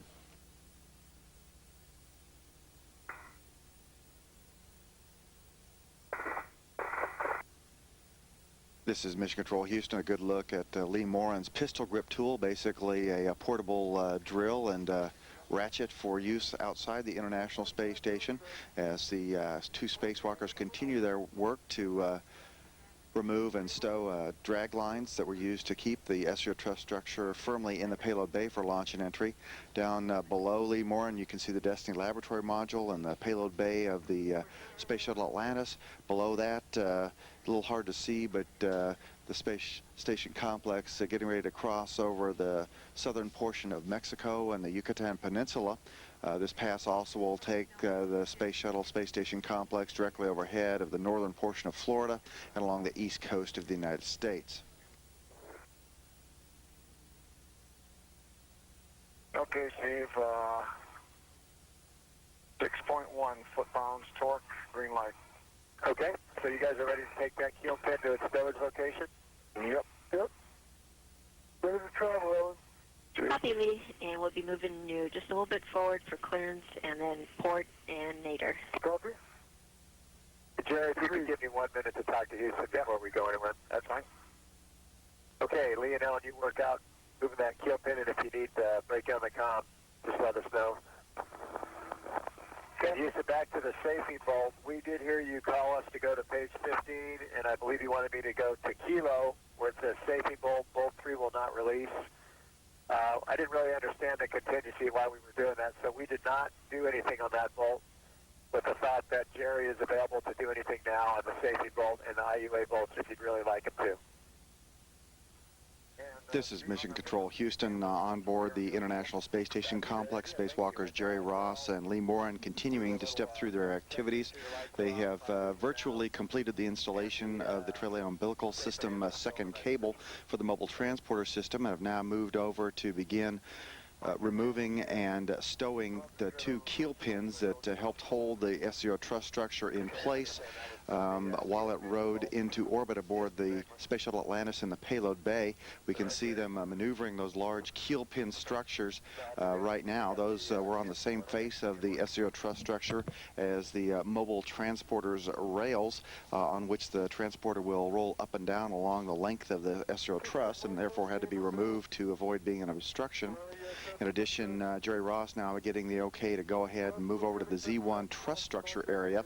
That truss structure forming the joint between the Unity module and the P6 solar array module, and grab a portable foot restraint, or PFR, and bring it back into a proper location so that Steve Smith and Rex Walheim can use that portable foot restraint tomorrow as they continue the installation of circuit interrupt devices on the S0 truss structure.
Just copy Jerry saying they're already off, and that's okay.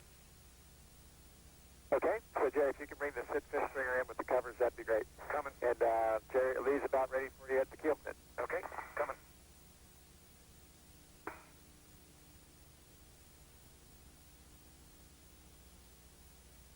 So about 3 feet from the trunnion pin. Up the keel pin, Ellen. Copy. And a good look here from Lee Morin's helmet camera at the second keel pin assembly that he and Jerry Ross will, in the very near future, be removing and stowing. Jerry, that's wonderful. That'll help Rex and I out a lot tomorrow. That's great. This helmet camera view from Morin looking across the Destiny Laboratory module at Jerry Ross as he begins to move hand over hand into location to help Morin with the removal of this keel pin assembly. Morin now grabbing the keel pin itself with his gloved spacesuit hand. That's fine. That's for Jerry. That's for Jerry. Disregard that. Good, understood. Copy. Bravo 5, counterclockwise 2. And Lee, actually, let's set up for the launch restraint bolts that I might have you stow. Stand by. Copy. Steve, I'm going to park the stringer, the stringer right here. These 2 grandfathers now 6.5 hours into today's spacewalk, the first of 2 spacewalks for this pair.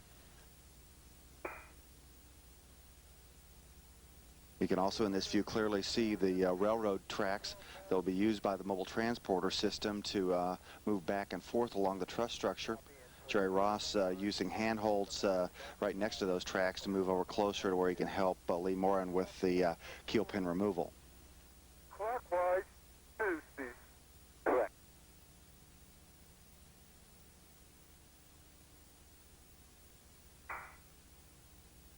Let's discuss the turns when we get there. Ready for tether? We go zenith with this one, right? It's affirmed, Jerry.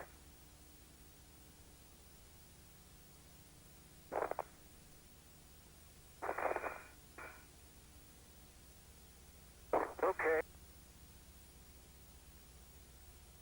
This is Mission Control Houston. We're getting pictures from the airlock camera aboard the International Space Station as Jerry Ross and Lee Moran continue their spacewalk, about to close the hatch and repressurize and end this spacewalk. So far 7 hours, 29 minutes in length.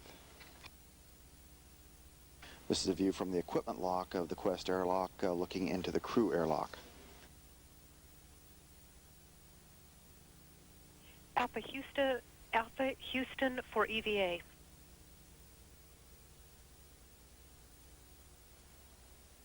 And Houston, Atlantis for EVA. Go ahead.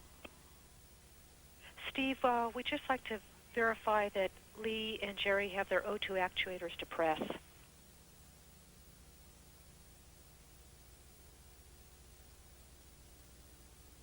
Good catch. We'll go to press now. Thank you, Barbara. You're welcome. Thank you. This is Mission Control Houston with the Quest airlock now repressurizing. It signals the end of today's spacewalk by Jerry Ross and Lee Moran, the silver team of grandfathers completing all the tasks on today's agenda. The newest component of the International Space Station, the S0 truss structure, now has 6 good legs, and the golden spike for the first railroad in space is ready to be driven home on Sunday. Today's spacewalk began at 9:09 a.m. Central Time, ending at 4:39 p.m. Central. Total duration 7 hours and 30 minutes. Well, good evening and welcome back to the Johnson Space Center for tonight's mission status briefing on Atlantis' flight to the International Space Station. With us tonight to discuss the second spacewalk of this flight are Wayne Hale, the STS-110 Mission Operations Representative, Ben Solari, the STS-110 Launch Package Manager, and Dina Barkley, the STS-110 Lead Spacewalk Officer. And we'll start off with Wayne.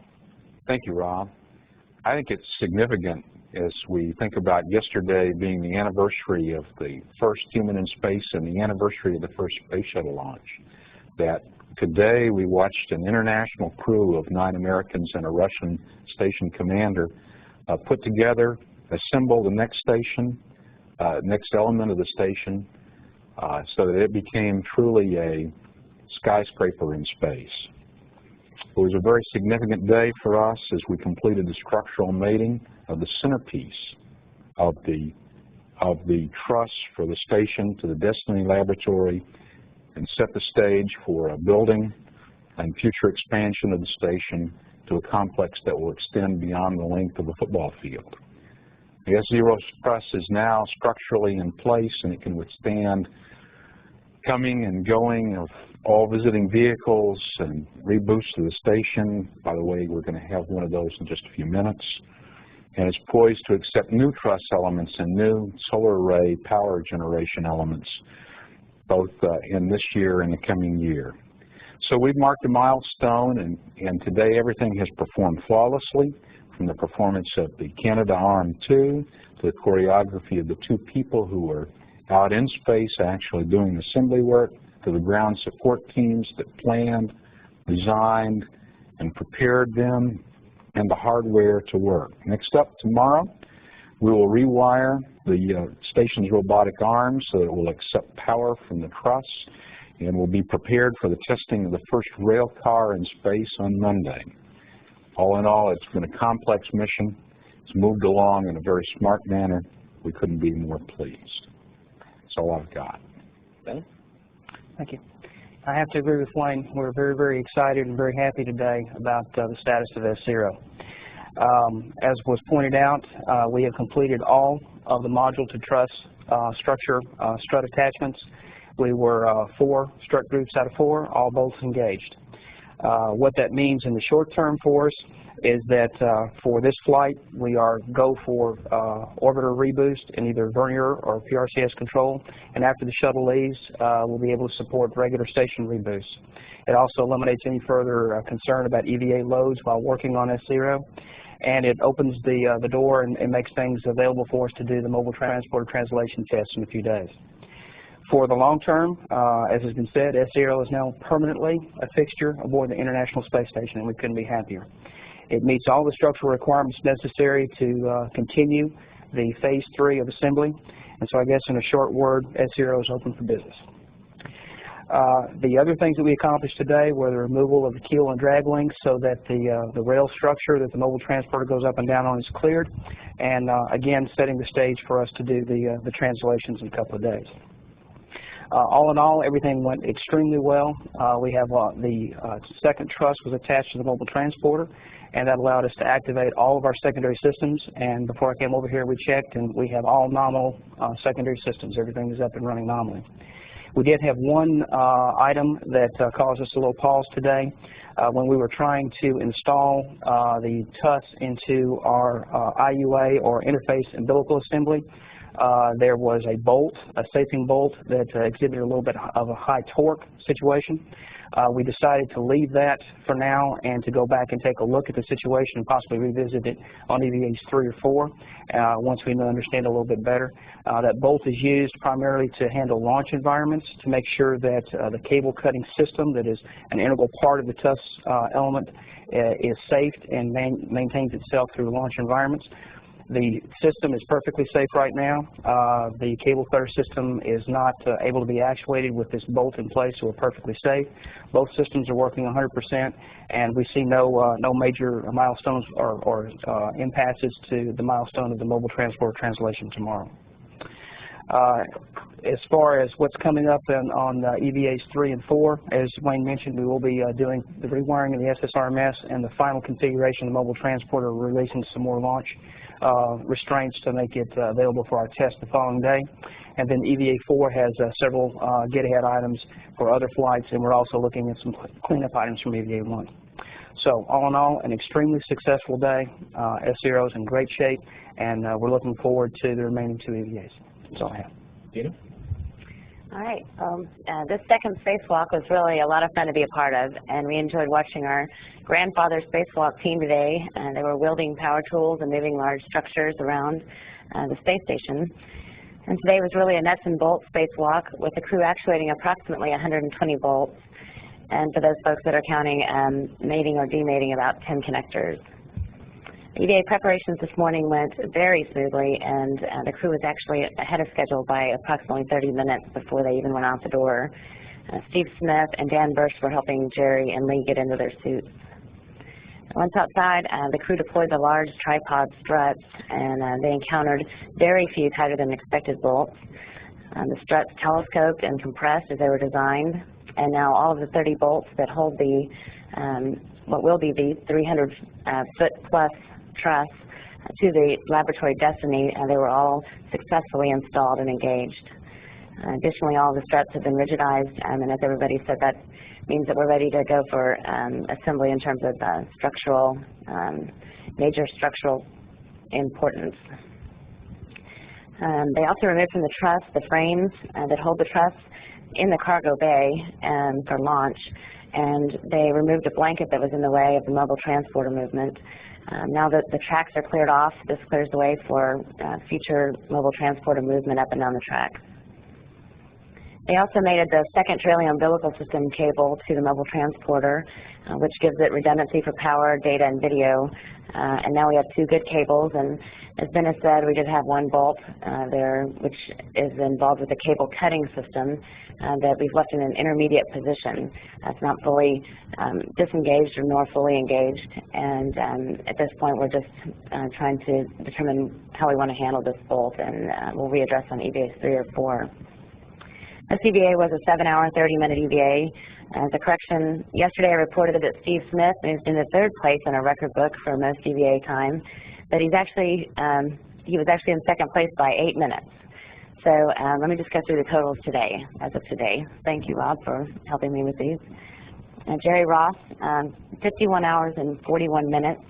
This is including the EVA today for a total of 8 EVAs. Steve Smith, his total is 43.21 after 6 EVAs. And Jim Newman is third with 43.13 on 6 EVAs. I'll just wrap it up here by echoing the sentiments of Ben and of Wayne, that we're really proud of our crew up there. We're very excited about how well Canadarm2 performed, again, on its second spacewalk platform day. And we're looking forward to our first back-to-back EVA, which occurs tomorrow. That's it. Okay, thanks, Dina. We'll take questions from reporters now at the Kennedy Space Center.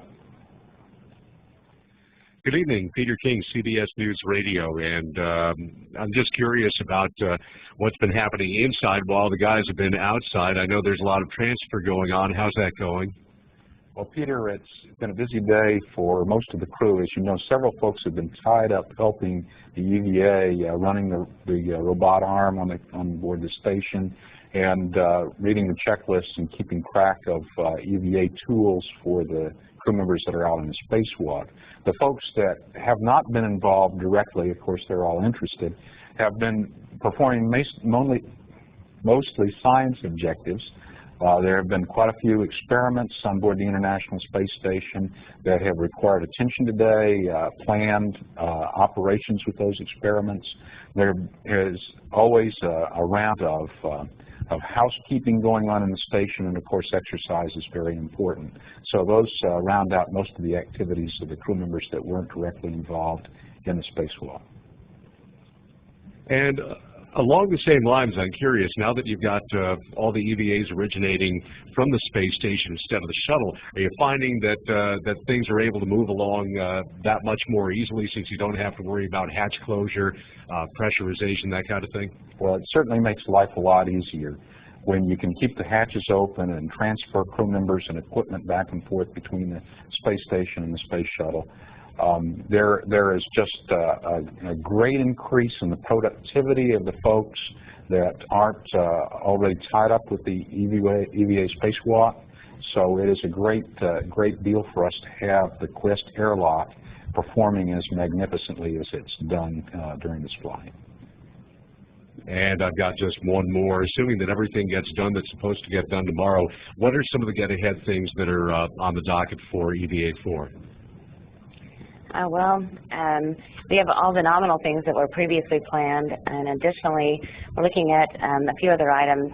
An example is a GPS antenna shroud. There's a shroud around one of the antennas, and it looks like it's sort of billowing somewhat, and we're looking at potentially going to pat that down or secure that. I'm not sure that I would call any of these get-aheads, but more things that we're looking at adding to EVA-1. We're adding some more detail to our photography. Additionally, we might install a pit pin to more structurally secure one of the forward umbilicals that we laid down on EVA-1 to S0. Additionally, there's a shroud that's left open that we want to close. And I wouldn't call these get-aheads; they're really just supplements to EVA-4, and otherwise the timeline as published is still pretty good. This is Marcia Dunn of the Associated Press with a number of numbers questions for Ben. First question, by the time the truss is out its full length to 356 feet, what are the number of individual trusses making that up? It'll be 4 on each side, 4 on the port side and 4 on the starboard side. With S0 in the middle. Is that correct? Yes, ma'am. 27,000 pounds quoted for the truss. Does that include the rail car? Yes, ma'am, it did. Mm-hmm. Thank you. And I got a nice sheet with all the bolts and different connectors for the first 2 spacewalks. And for today's spacewalk, it listed 54 bolts, which is less than half of the number Dina just gave out. So I'm wondering if you two could explain which figure is correct. Remember, in fact, actually, I would go with Dina's numbers as far as the number of bolts. Remember, yesterday when we talked about that sheet, what I tried to do was go through and explain that we have a number of bolts, different bolts that we address, but we also address some of those multiple times. So what you've got in the larger number there is the number of times that we actually go off and actuate. That's why those numbers are a little bit different. Does that make sense? And I would agree with that. Yeah. But Dina's numbers are correct as far as the number of individual bolts that we went and addressed. So there were 64 individual bolts, which would have been turned some 120 sometimes. Is that correct? 120 times, and this particular number also takes into account what we did today specifically, and I believe that what you have was maybe a projected number of actuations as well. And there were 3 bolts that we didn't actuate today. They were they're considered very low priority. So. Great, thank you. And for Monday's rail car test, will it go up and down the full length of the truss, and have you any idea yet on what kind of speeds you'll be pushing? The answer to your first question is yes, we will be going up and down both sides of S0. What we're going to be doing is first going to what we call worksite 4, which is to basically test it in one direction, then we want to turn the drive system and go back in the other direction, and we'll end up on worksite 5. So we'll be going in both directions to test the drive system in both directions. As far as the speed is concerned, it's probably going to be in the fractions of an inch velocity. I haven't actually looked at the procedure for Monday, but it'll be on the order of a few tenths of an inch per second. Thank you. And I guess I'm not exactly clear of where these work sites are. Are they on the ends of the truss? They're actually one bay inboard of S0 on the port and starboard sides. They're just about, probably, I don't know, Dana, what would you say, maybe 8 feet, 4 or 5, 6 feet from the end, something like that? Probably. It's basically straddling the last 2 bays. It's just about a half a bay from the end on either side. So that's the 44 feet minus 12 for approximately 12 from either end, yeah. Distance. Is that correct, Steve? Yes, ma'am. Okay, let's see. Oh, no, one more. Peter King from CBS one more time. We've really enjoyed some of the spectacular views today, and really some of those shots really got a chance for us to see the whole thing in perspective. I'm just curious, and maybe this question is best for you, Dina, how much from an operational standpoint does television and do the helmet cams help you guys out? I'd say it helps us quite a bit. Whenever we're having it, especially when we're having problems, it helps us to determine, for example, the height of a bolt. Is it driving in, or is it still in its up-lock position? Another thing that we use it for is really just for incidental watching.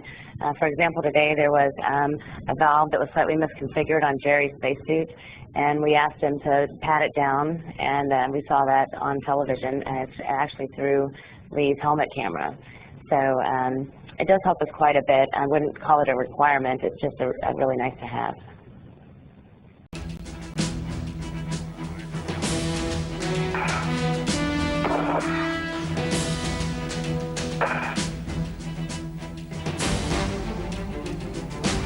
Or this view from the cameras on the station's robotic arm. She also has available to her views from is being fed over to the International Space Station for her to have to switch into monitors at her workstation as well.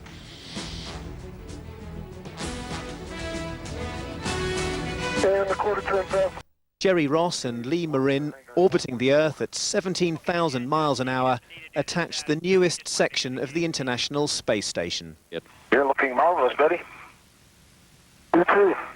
54-year-old Ross and 49-year-old Marin took 7.5 hours to tighten the 54 bolts needed to secure the girder described by NASA as a sort of spinal column, allowing the addition of tons of new equipment to the station, including solar panels. The 2 astronauts, who have 4 grandchildren between them, arrived at the station earlier this week as part of a crew of 7 on board Space Shuttle Atlantis for construction work that will require a total of 4 spacewalks. You and your bright light, friend there. For Ross, NASA's most experienced spacewalker, the operation marks a record-breaking 8th spacewalk, having now clocked up more than 51 hours in total. This afternoon, 2 more astronauts will begin to install the first part of the mobile transporter, a miniature railway system which will be used to carry a mechanical arm around the station when it's completed in 2004. John Sudworth, BBC News. Die US-Raumfahrtbehörde NASA feiert den ersten Einsatz zweier Großväter im All. Der 54-jährige Jerry Ross und der 49-jährige Lee Morin haben in der Nacht die Montage eines Gerüstelementes für die internationale Raumstation ISS erfolgreich abgeschlossen. Für Ross war es bereits der 8. Außeneinsatz. Damit hält er den Rekord bei der NASA. Für Morin war es der erste Ausflug ins All. Zwei Großväter haben die Montage eines Gerüsts für die internationale Raumstation ISS erfolgreich abgeschlossen. Die beiden Astronauten im Alter von 54 und 49 Jahren, wegen ihrer grauen Haare auch Silverteam genannt, brauchten dafür 7,5 Stunden. 2 weitere Einsätze stehen noch bevor. Am Freitag kehrt die Raumfähre Atlantis wieder zur Erde zurück. Weltall. Zwei Großväter haben vergangene Nacht die Montage des ersten Teils eines Gerüsts für die internationale Raumstation ISS erfolgreich abgeschlossen. Es war das erste Mal in der Raumfahrtgeschichte, dass 2 Opas gleichzeitig einen Weltraumspaziergang absolvierten. Die beiden Amerikaner sind 54 und 49 Jahre alt.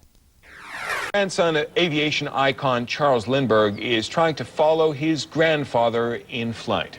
Eric Lindbergh is on his way to repeat the 1927 solo flight across the Atlantic Ocean. He stopped in St. Louis for a pit stop Sunday. He will begin the 17 to 21-hour flight from New York to Paris April 20th to help raise awareness for rheumatoid arthritis. An unusual statistic from the world of weather: there have been no tornado fatalities in the United States so far this year. That makes this the longest the country's gone without a tornado death since record-keeping began more than half a century ago. Meteorologists also say there have been 58 tornadoes this year, and that's far fewer than normal. In an average year, about 1,200 twisters in the U.S. cause about 70 deaths.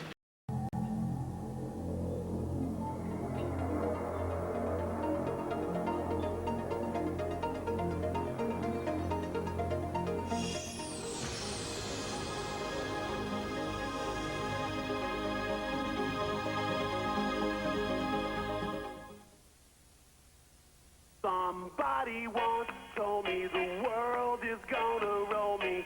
I ain't the sharpest tool in the shed. She was looking kind of dumb with her finger and her thumb in the shape of an L on her forehead. Well, the years start coming and they don't stop coming. Fed to the rules and I hit the ground running. Didn't make sense not to live for fun. Your brain gets smart but your head gets dumb. So much to do, so much to see. So what's wrong with taking the back streets? You'll never know if you don't go. You'll never shine if you don't glow. Hey now, you're an all-star. Get your game on, go play. Hey now, you're a rock star. Get the show on, get paid. And all that glitters is gold. Only shooting stars break the mold. It's a cool place, and they say it gets colder. You're bundled up now, wait till you get older. But the media... Good morning, Atlantis. And a special good morning to Rex. And Rex, your sons thought that that music might just help you dance out of the airlock a little quicker this morning. Good morning, Shannon. It sure does. And thanks to my little boys, Alex and Jeffrey, for sending me their favorite dance party music. And good morning to my wonderful wife, Margie. And we'll pass that on, Rex. This is Mission Control Houston. This is a live television view from the Quest airlock of the International Space Station. Astronaut Jerry Ross assisting astronaut Steve Smith as he dons his spacesuit, preparing along with Rex Walheim for a 6.5-hour spacewalk today. The second spacewalk for this pair and the third spacewalk of the flight.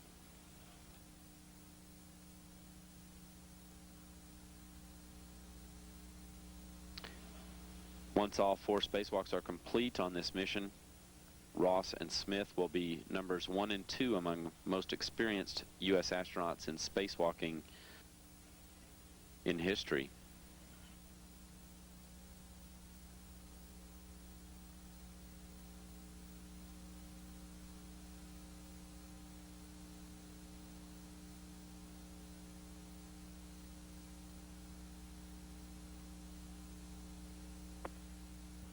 Astronaut Rex Walheim suited up except for his spacesuit helmet that about to be put on by astronaut Jerry Ross. His fellow spacewalker, astronaut Steve Smith, has already powered on his suit. Its fans already running, all suited up. All preparations continue to go smoothly on board.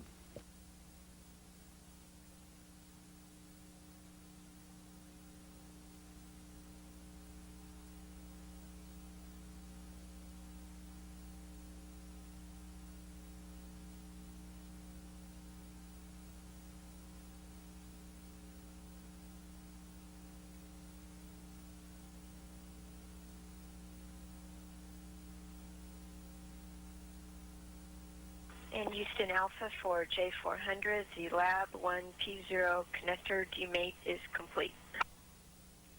Houston copies. Thank you, Ellen. A call from astronaut Ellen Ochoa that they've removed the temporary early sleep station, moved it out of the way in order to access connectors on the inside of the Destiny Lab. That has been done, and the connections disconnected. That preparation for the rewiring to take place on the outside of the lab by Walheim and Smith for the station's robotic arm.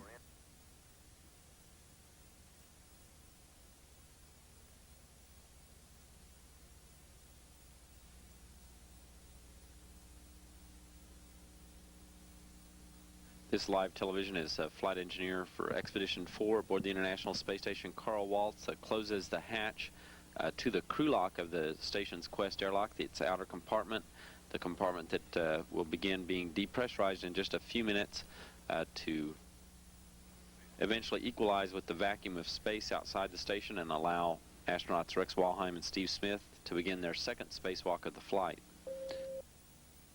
This is a live television picture from a camera on the Shuttle Atlantis looking up at the International Space Station. This actually through the station's communication system, however. In motion is the Shuttle's robotic arm, that on the right-hand edge of this scene, as it's maneuvered into position for the start of a spacewalk upcoming by astronauts Rex Walheim and Steve Smith. One of the first tasks they'll perform is to install a foot platform at the end of the Shuttle's robotic arm that for Steve Smith to use during much of the first work of the spacewalk. In view now, Walheim and Smith inside the outer compartment of the station's Quest airlock, the crew lock, this through a window on the inside hatch of that airlock. And you probably won't need your visors. Nope, pretty dark out there. All right. I will hold the PFR while you get out. Okay, and I'm going to hand you off to Lee and Jerry. Thanks, Carl. Thanks, Carl.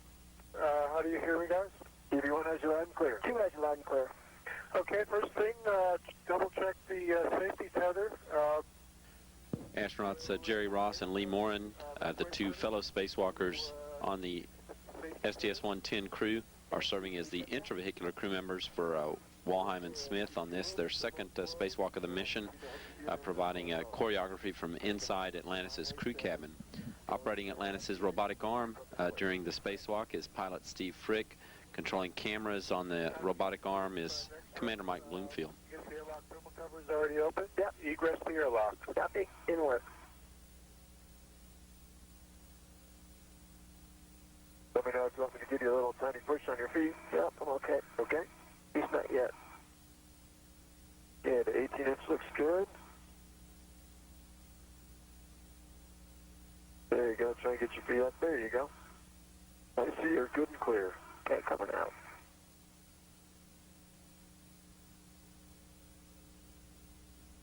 And I see our feather train looks good.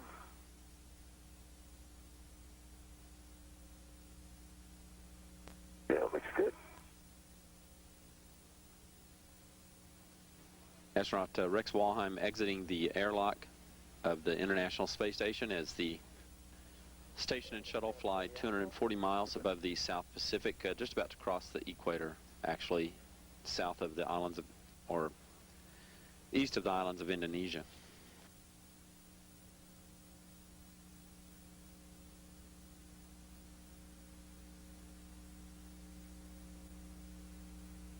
Okay, I'll grab her daddy off.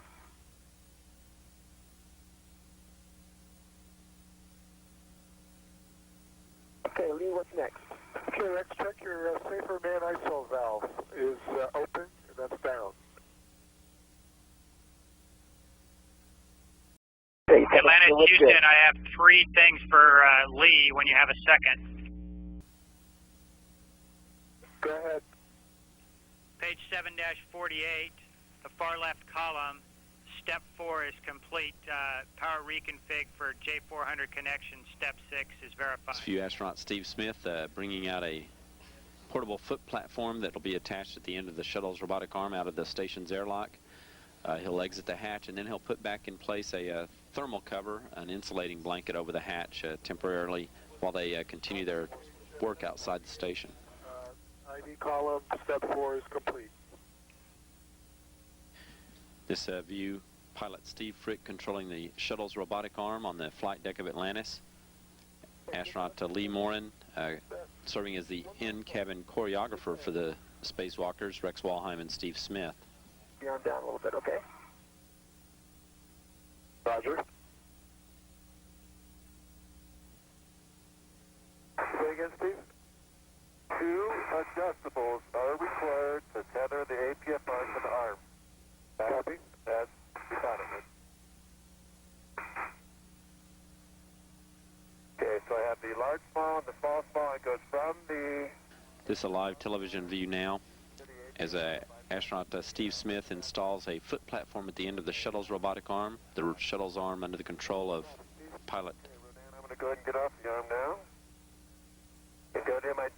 Pilot Steve Frick aboard Atlantis. Choreographing the 2 spacewalkers' work aboard Atlantis is astronaut Lee Morin. Say again, Steve? I am going to go get Sid 6. Okay, Steve.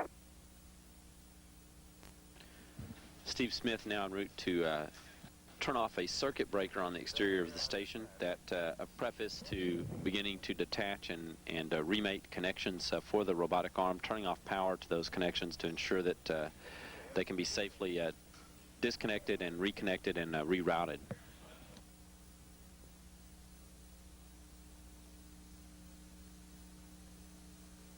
Lee, it's not breaking torque on Alpha 1. Copy. Stand by, Rex. Okay. This is Mission Control Houston in view now. Go ahead, Lee. Dwarfed by the International Space Station's Destiny Laboratory and Canada Arm 2. At the lower left corner of the screen is astronaut Steve Smith as he works with astronaut Rex Walheim to release launch restraints on the railway car attached to the station's new 44-foot-long truss section.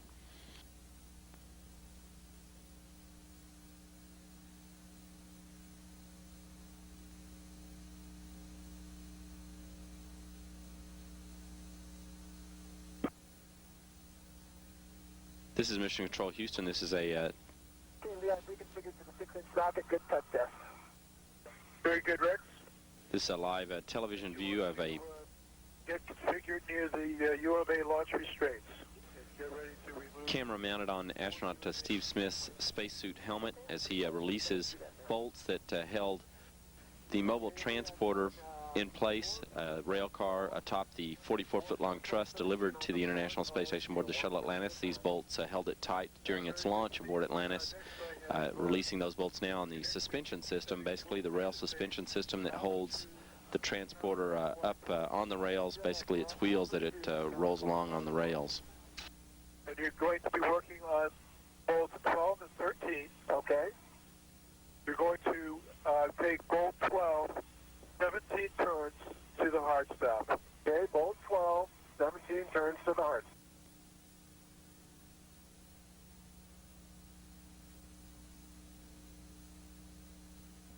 There we go. Okay, I have Papa 464 and Jack Juliet 464 is inspected. I'd like permission to make Papa 464 to Juliet 464. And you're going to do that, Steve.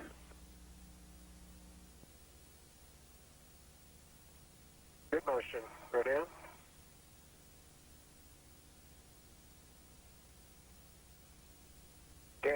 Jerry, keep the arm going. We both have moved our tethers to 203 and 250 now. Okay, thank you, and keep the motion going on the arm.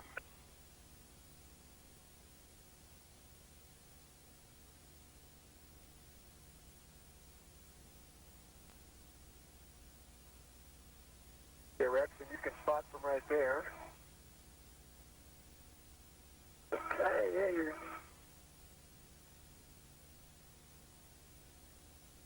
That looks good.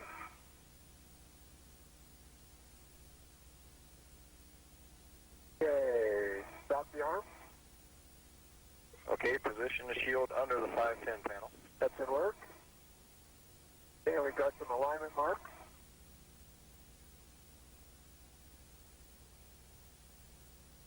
Okay, can you align your marks on that side, along the side of J400 panel? Yeah, let me try. Okay. You can move my grabber daddy up here a sec.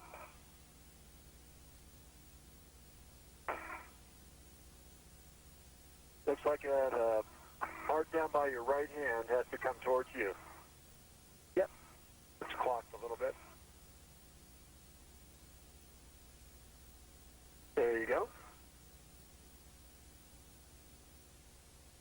Steve, I'd like you to take SID 5 odd. Okay, SID 5 is currently OFF. I'm going to take SID 5 ON. SID 5 coming on my mark. 3, 2, 1, mark. SID 5 is ON. Copy. And verify that it's ON to the handle. It is. It is ON.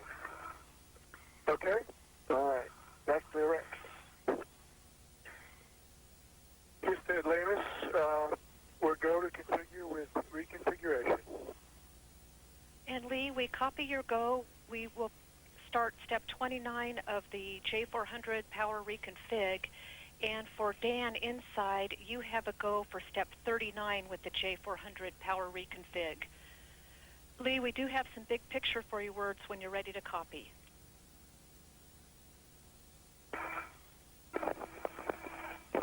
Ready to copy. And Barb, we copy in the lab. Outstanding. Okay, big picture-wise, we would really like Steve and Rex to come inside on time today, and it's going to take us more time to power up the SSRMS, so the airlock spur will be deferred to EVA 4. And in order to get you folks in on time, we'd like Rex to go ahead and take the tools that he has retrieved from the payload bay and just tether them off to the node bag. We'll come to shuttle tool transfer later.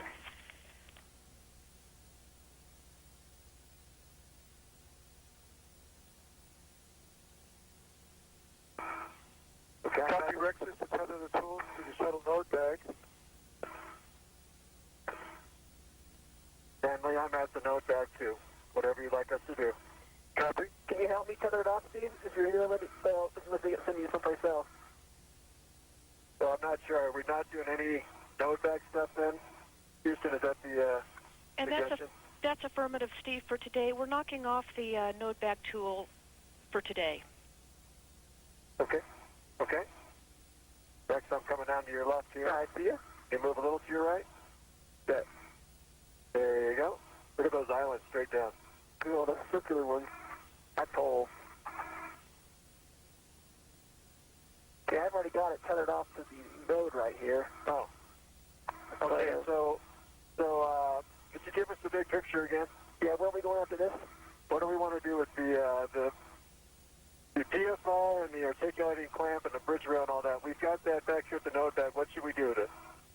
And Alpha Houston for EVA, because this is a longer cleanup today, we're expecting at least a 45-minute cleanup. We expect what we'd like to have you folks do is go ahead and start the cleanup. Come on in. Again, two spacewalkers, Steve Smith and Rex Walheim, now in the final throes of their spacewalk, having been given the words that they're going to be passing on the opportunity to do a couple of additional tasks on this spacewalk in the interest of getting them back into the International Space Station's Quest airlock on time. They will not be installing the... Okay, Lee, is my first step to get the PFR? airlock spur, that ladder that'll make it easier for them to move between the S-0 truss structure and the Quest airlock module, and they will not be reconfiguring the shuttle tools on the outside of the International Space Station. Those tools that were brought from the payload bay of Atlantis intended to be stowed inside a bag on the outside of the Unity module of the station. Haley, I'm retrieving the two. But otherwise, all the activities planned for the spacewalk completed, the major ones done now, and folks in the International Space Station Flight Control Room continuing on with their activities to repower the Space Station Remote Manipulator System, or Canadarm2, which now is capable of operating from the power and data sources off the mobile truss structure.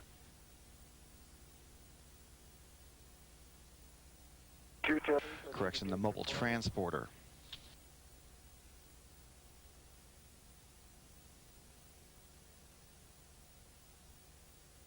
I believe that's Mexico we're going over. That's a good call, Rick. Awesome view. Just awesome. You can see all the way to Yucatan, the outside of Yucatan. We have retrieved both tethers from the end of the arm. And Rex Walheim pointing out to Lee Morin inside the International Space Station that they're all flying overhead of the southern portion of Mexico with a good view of the Yucatan Peninsula at an altitude of 240 statute miles above the planet, making a southwest to northeast track. This track will take the Space Shuttle complex almost directly overhead of the Appalachian Mountains. How'd you like free floating? Yeah, it's great. Yeah, see the gate is closed. Okay, let me make sure everything's tech tested. Yeah, the PFR clocking is 12. Papa, Papa. Clock. Oh. Haley going in. Copy.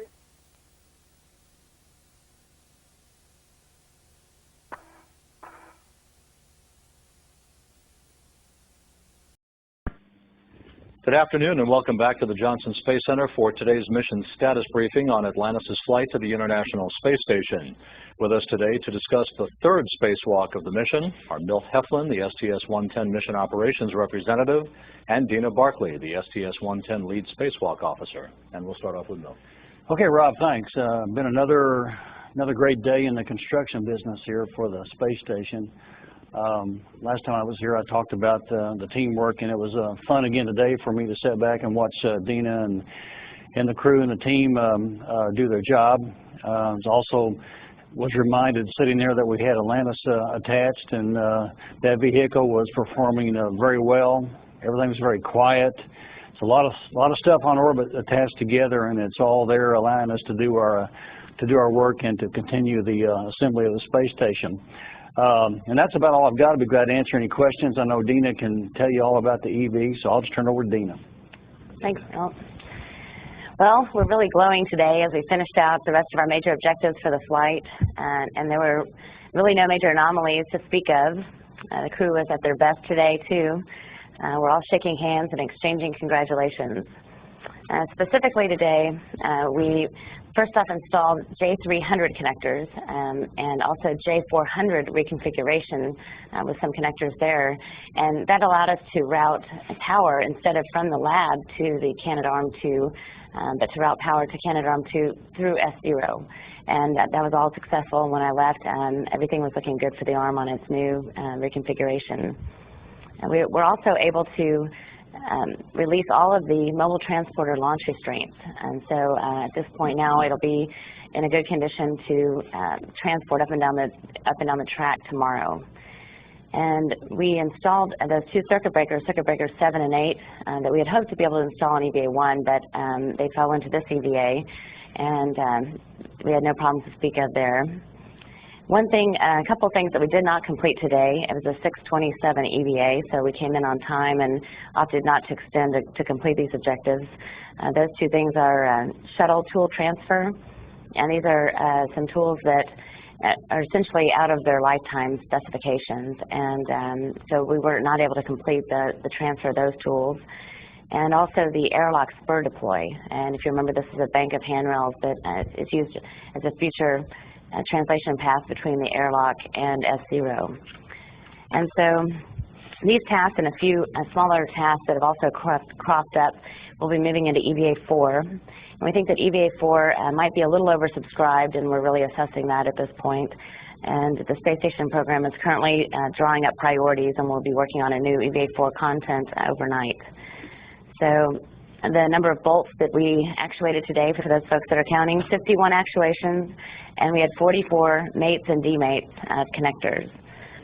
Steve Smith is still second in the U.S. EVA time statistics. Jerry Ross still holds the record at 51 hours and 41 minutes, and Steve is second at 49 hours and 48 minutes.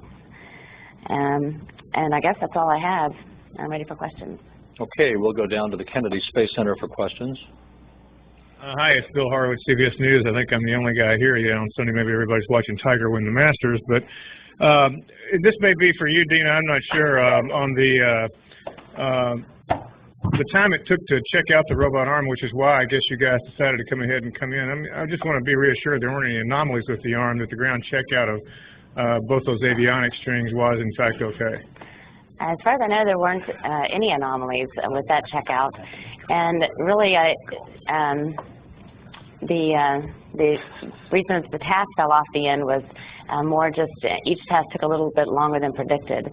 But I'm not aware of any anomalies, and when I left, the arm was getting power data and video, and is routed perfectly through S0.